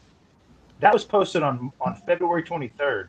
The next Justice League thing that he posted was March 3rd. So this is basically 10 days, or 11 days away. And it's the Aquaman scene that we've seen, but we didn't really, we kind of recognized it from the trailers, but that was it. He didn't post something directly different until it was Kiersey Clemens, Ezra Miller, and then the two ladies for International Day. So he did all this stuff so methodically that you had to go, man, I feel like he's setting shit up. So the way Ray is acting and saying and speaking on certain things, I feel like, in a way, somebody advised Ray Fisher, "Hey, don't name Walter Hamada. Just say what happened in a broad sense and an obvious sense that people are going to understand what you mean, even though that's not what he said. Just say it in this way, because again, you're not naming the person. You're just giving a title." Mm-hmm. Because also he didn't say what time, so it's not like there's a different head of DC Films before Hamada, obviously. So. That's what's funny about all this. He didn't specify a time.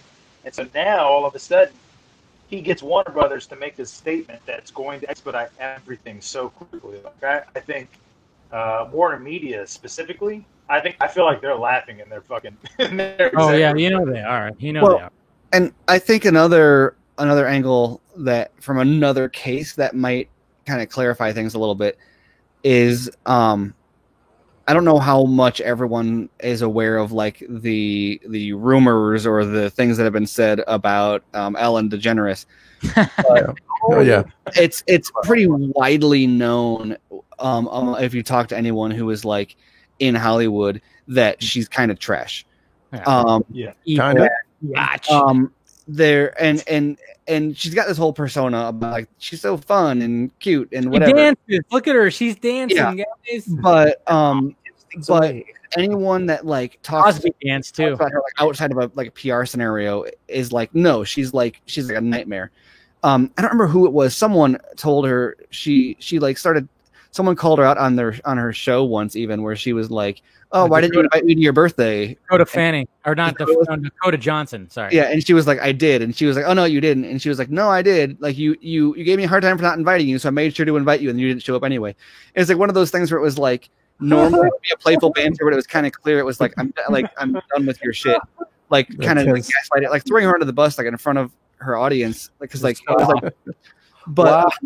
But you hear there's a lot of other stuff that has I don't want to say come out, but that people have said about her, and to me, I've always known that she's got this obsession with jump scares and scaring people and pranks and stuff, and she does some of it on her shows, but she also does a lot of it behind the scenes, and it essentially, to me, accounts to like terrifying her like cast and crew. And I know some people like jump scares and pranks and watching it and stuff, but I think it's important to like, if anybody knows anyone who's like got PTSD or is a survivor of any kind of abuse or anything, like jump scares are not a cool thing. Like if you've got a friend who has been assaulted in any way or has PTSD, like it's not fucking funny to jump out from behind a corner and be like, "Boo, aren't I funny?"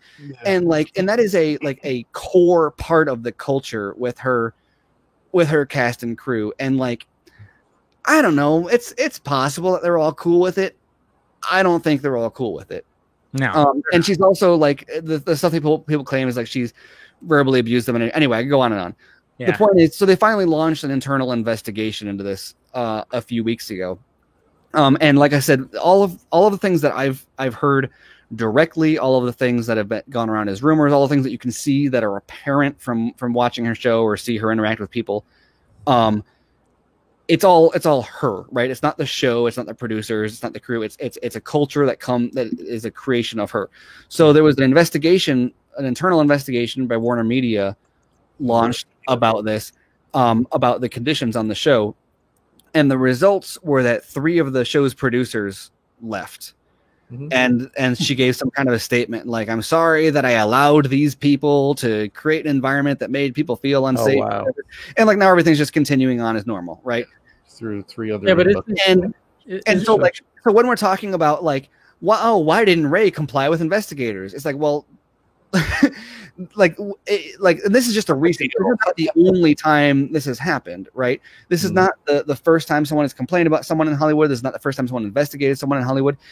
These companies have investigation, like these teams that are in place who like their goal is entirely CYA, where it's like their objective is to do the required work to show that they looked into it, but like it's against their best interest to truly dig up.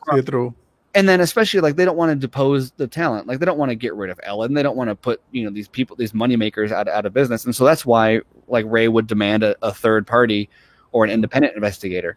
Now Warner Brothers is saying they got some kind of an independent or third party investigator, so I don't know why Ray didn't talk to them. My assumption is because it was for Whedon and Berg and not Johns.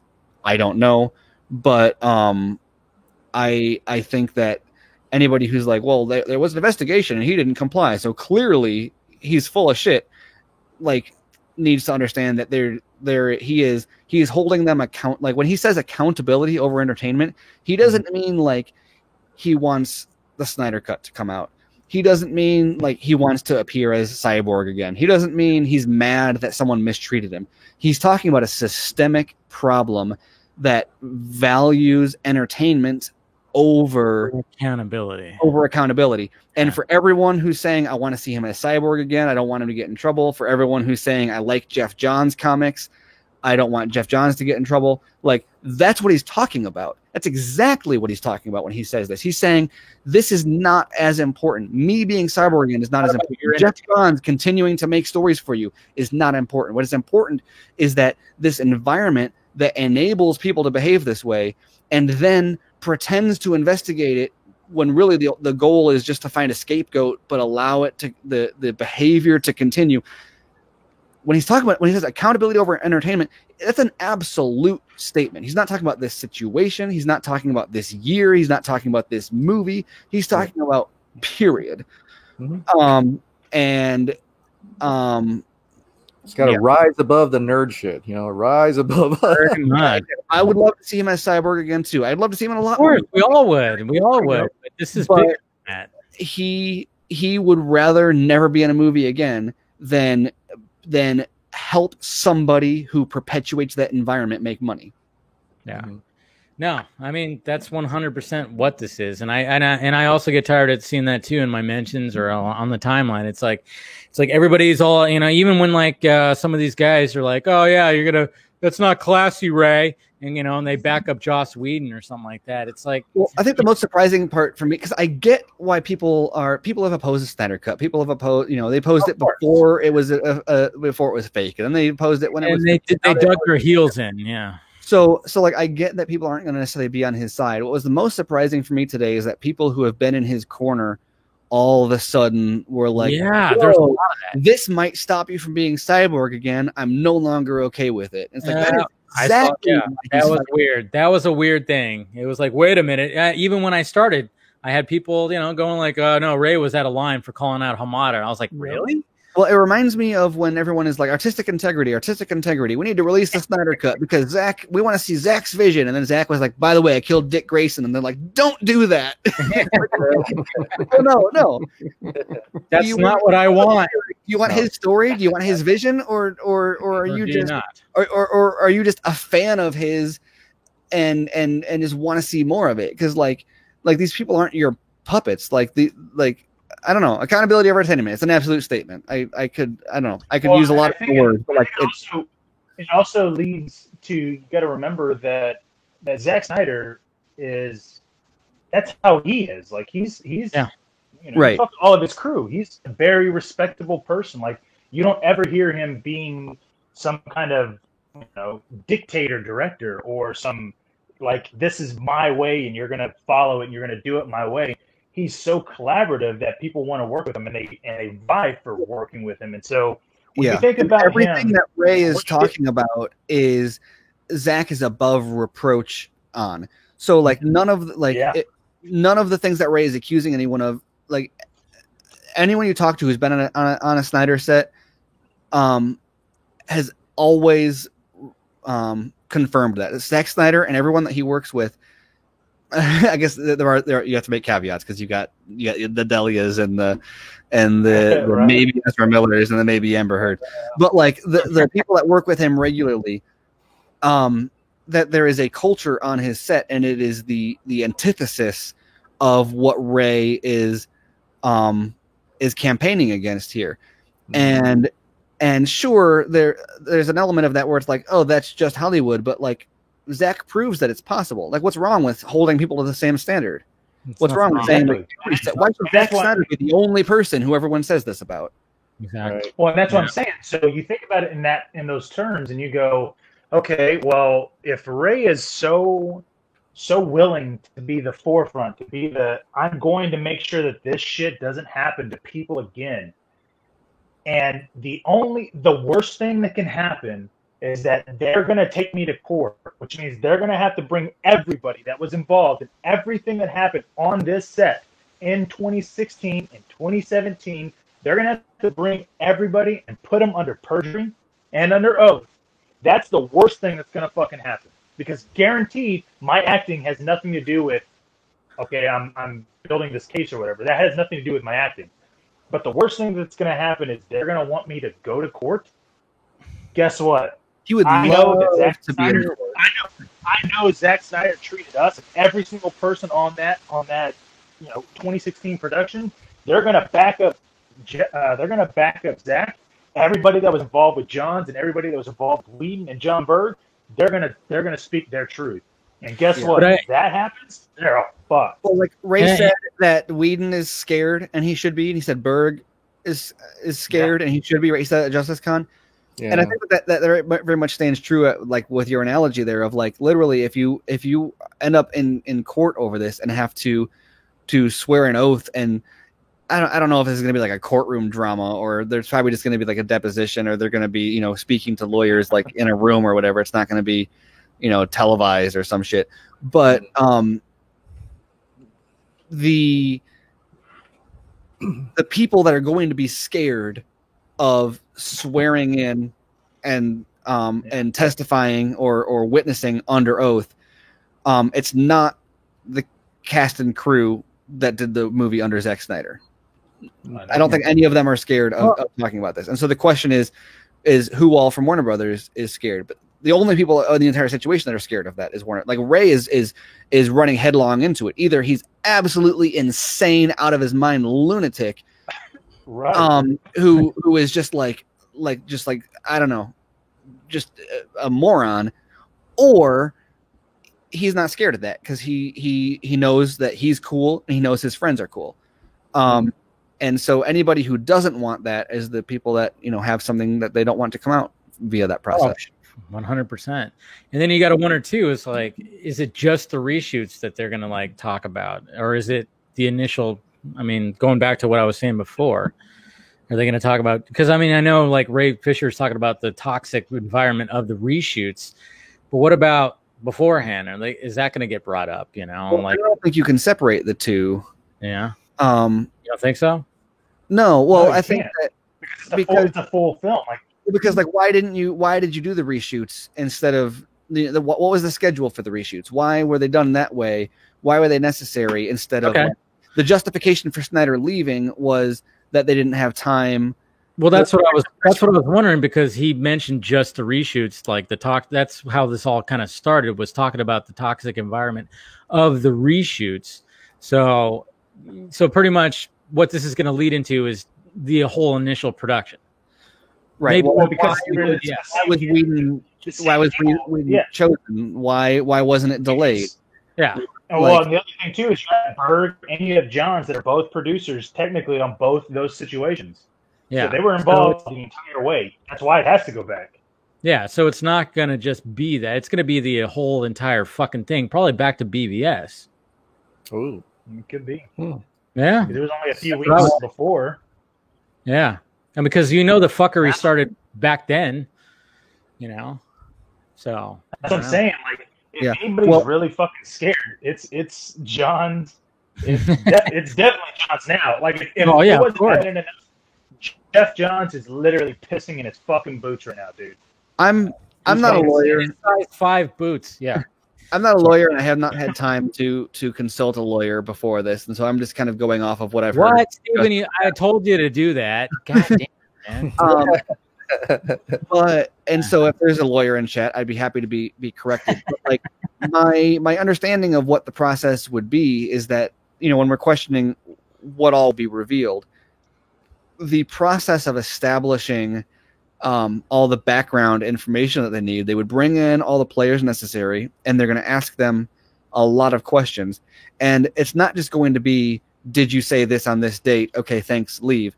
They're going to go back to the beginning and walk through the entire story so they have full context from day one to today. And then, sure, the case is going to be about, these particular instances that they're talking about, but why Snyder was working on this in the first place, and why Ray was hired, and where Johns came into play, and whether or not, like, we're talking about, like I said, what you got, like, the DGA is in play. Was the Snyder's director's rights respected? Yeah, throughout the process, were state laws and like industry regulations followed for how long people can work on set in a day, and like there's all sorts of safety regulations. There's a million different things at play here, beyond just like, did Whedon yell at you on Thursday, July 27th? And so you're gonna go all the way back to the beginning, and you're gonna talk to everyone to find out, like, was the safety of the cast and crew, like the safety and well-being of the cast and crew, a priority of the producers from day zero to today. And because like we said, we're talking about very specific instances here, but the initial claims made by Ray was much more systemic. And so Warner Brothers' tactic is to focus on one specific thing, which was Ray wanted rewrites on set and we wouldn't do it. When they're only focusing on the reshoot. Exactly. And that's why that we can't let ourselves be limited to the framing of Warner Brothers, because that's not the framing that Ray is talking about. And so there's a million different things that are going to be talked about. And what is Warner Brothers going to frame it as? Like, if this is we're talking a tactics or public PR, Warner Brothers is going to frame the discussion in the way they want it to happen. What Warner Brothers wants people to talk about is whether or not Ray got the rewrites that he wanted on set. That's the way they're spinning. What they don't want people talking about is how Joss Whedon treated the cast and crew. They don't want them talking about how the producers enabled that. They don't want them talking about how and why Zack Snyder left the project. And so that's why. So what's going to happen? That happens whenever you go into court, and guess what? When Gal Gadot sits there on trial and says, Whedon not only was he yelling at me, but he said he threatened my career, that he would take my movie away. And I tried bringing that up to a couple of people, to Jeff Johns. Didn't respond, didn't say anything about it. Said to just don't worry about it, just do my job. Yeah, that is on record. You know what I mean? Like, well, and also you're going that press release does not include the word Zack Snyder. No, not at all. Zack Snyder is not Zack Snyder thinking or talking about Zack Snyder. No, the press release doesn't talk about Autumn Snyder, right? No. Press release doesn't talk about any other. It talks about Ray Fisher being in Cyborg, and it talks about the specific complaint about the script. That's and what was Fisher's claims or complaints? It wasn't just about Ray. It wasn't just about Cyborg, and it wasn't just about the script. But Warner Brothers wants people to talk about just Ray, the script, the character, because. That's where they can say, oh, like he said, this is so patronizing. Mr. Hamada explained that creative differences are a normal part of the production process, and that a film's writer and director ultimately has to be in charge of these matters. Like that is like someone say that to my face. Like that is fucking insulting. Like oh really? Yeah.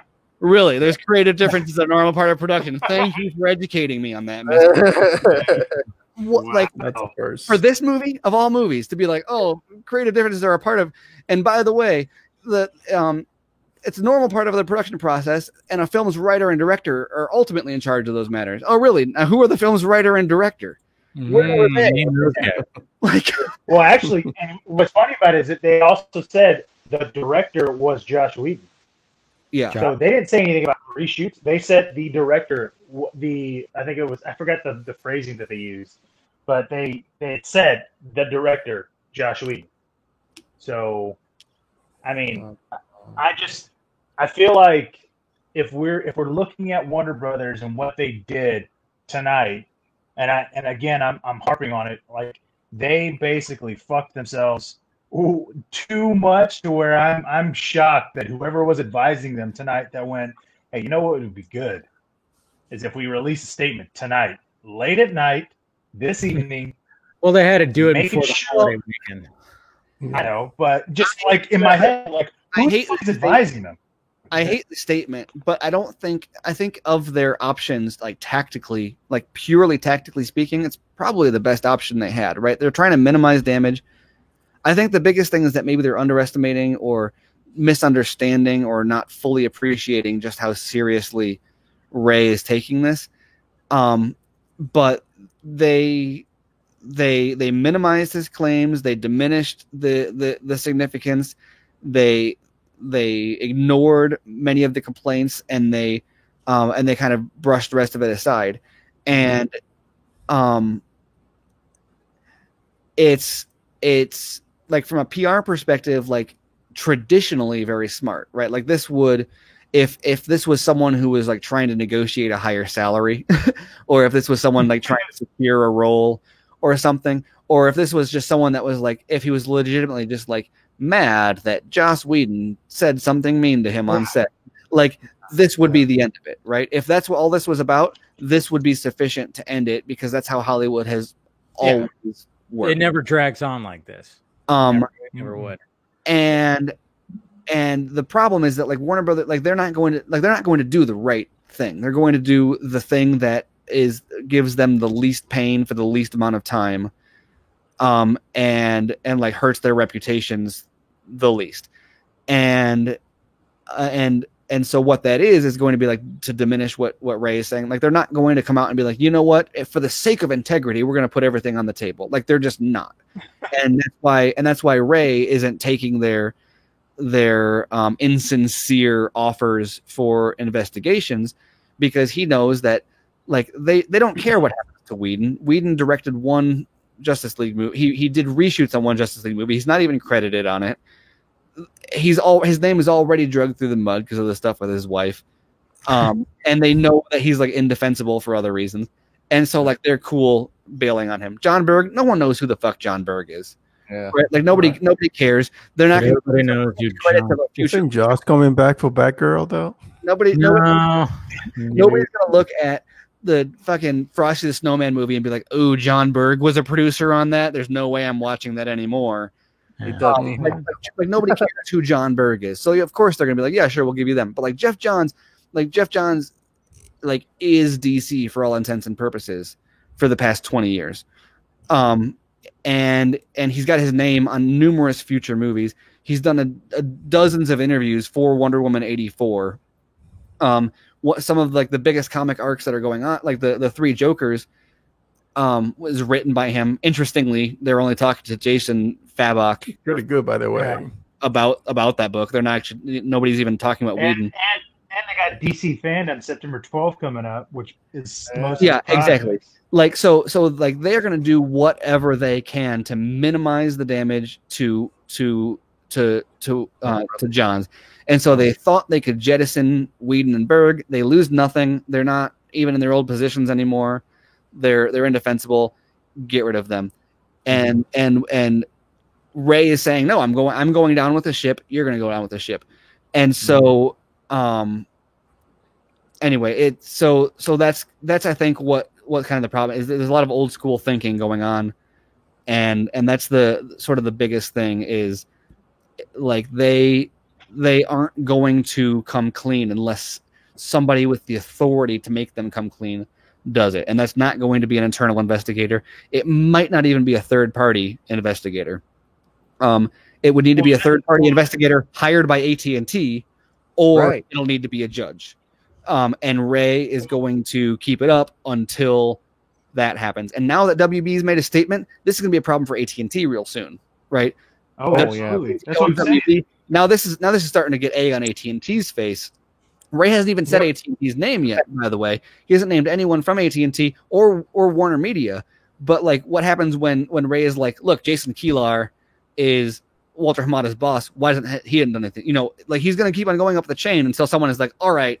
Yeah, it does make you wonder who else is going to get involved. At some point, the pain of what Ray is doing is going to be greater than the benefit of ignoring or diminishing it. And whenever they reach that point is when they're going to jettison everyone involved. And conveniently, AT&T is getting rid of all sorts of old Warner Brothers executives right now. So, and you know what? There's a reason. I don't think he's gonna go as far as mentioning like Jason Kilar, because I think he's fully aware of everything that's going on. I don't think he'll name Jason Kilar as like complicit, but my point is more that he's not afraid. Like there is a point, right? There is a point where like eventually this is Jason Kilar's call, and when this hits Jason Kilar's desk, is Jason Kilar going to cover it up, or is he going to do something about it? Get rid of it. If he tries to cover it up, well, then Ray's going to say Jason Kilar is now part of the problem. But that's just it, though. I truly believe Jason Kilar knows about this entire situation. It's the reason why Ray is so fucking adamant and so confident in going, look, I went to the right person. He told me what I needed to do. This is how Walter Hamada fucks himself. This is how Johns fucks himself. This is how everybody that's involved in the situation fucks himself, because they didn't realize that Kilar was like, dude, I got your back, man. Look, you do whatever you need to do.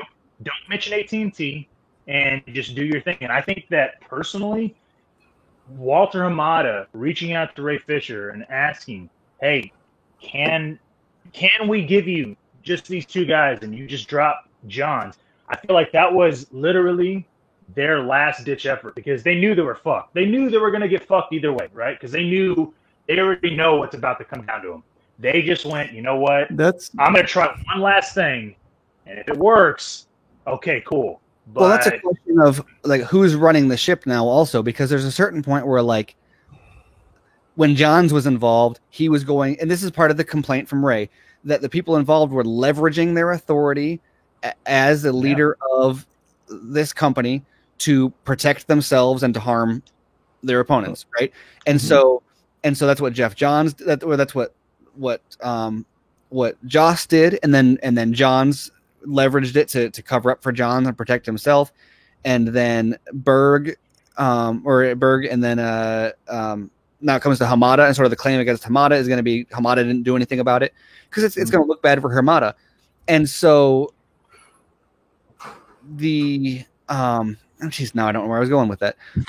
But the point is that I was going to say, so eventually it's going to look bad for AT&T when it's like, look, you're using our capital, you're using our resources, you're using the authority that we gave you to launch a like you said, who okayed this press release? This looks really bad from certain perspectives about them going after Ray Fisher. Like, he's a whistleblower basically, and they're trying to smear and silence a whistleblower. And like, if Ray is telling the truth, the last thing AT&T wants is for one of their acquisitions, Warner Brothers, to be responsible for these optics.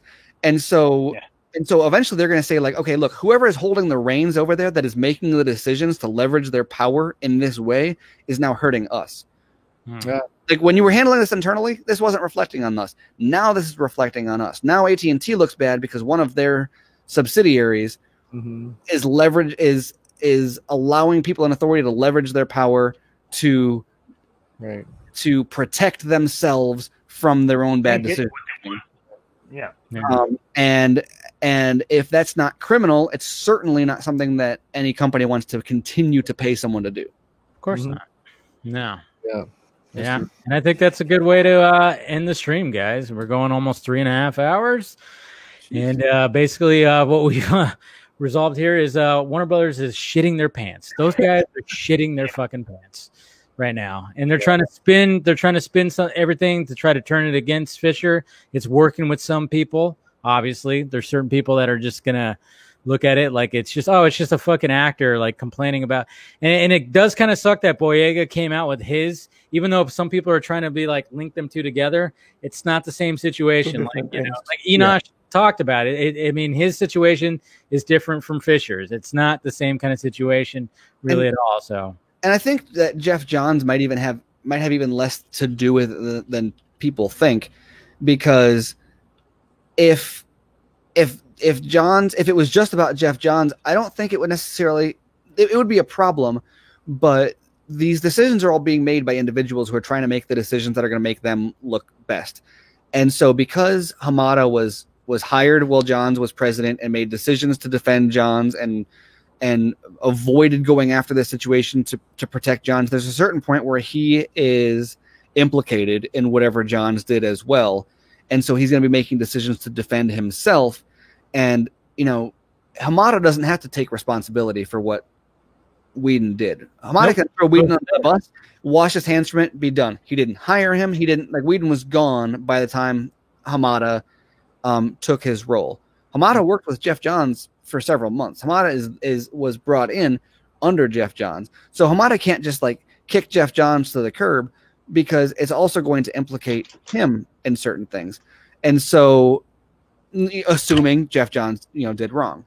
And so, I don't know, I guess that just loops back to what I was saying before, but it's just more of like, there's a lot of corporate politics going on here, and the heat is going to continue to be ratcheted up until probably until AT&T is going to be the ultimate line in the sand here.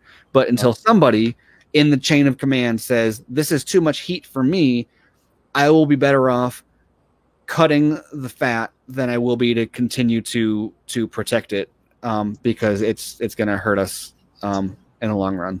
What are your final thoughts, Mr. Swenson? You've been pretty quiet, and your hot dog light is not up behind you. How dare you?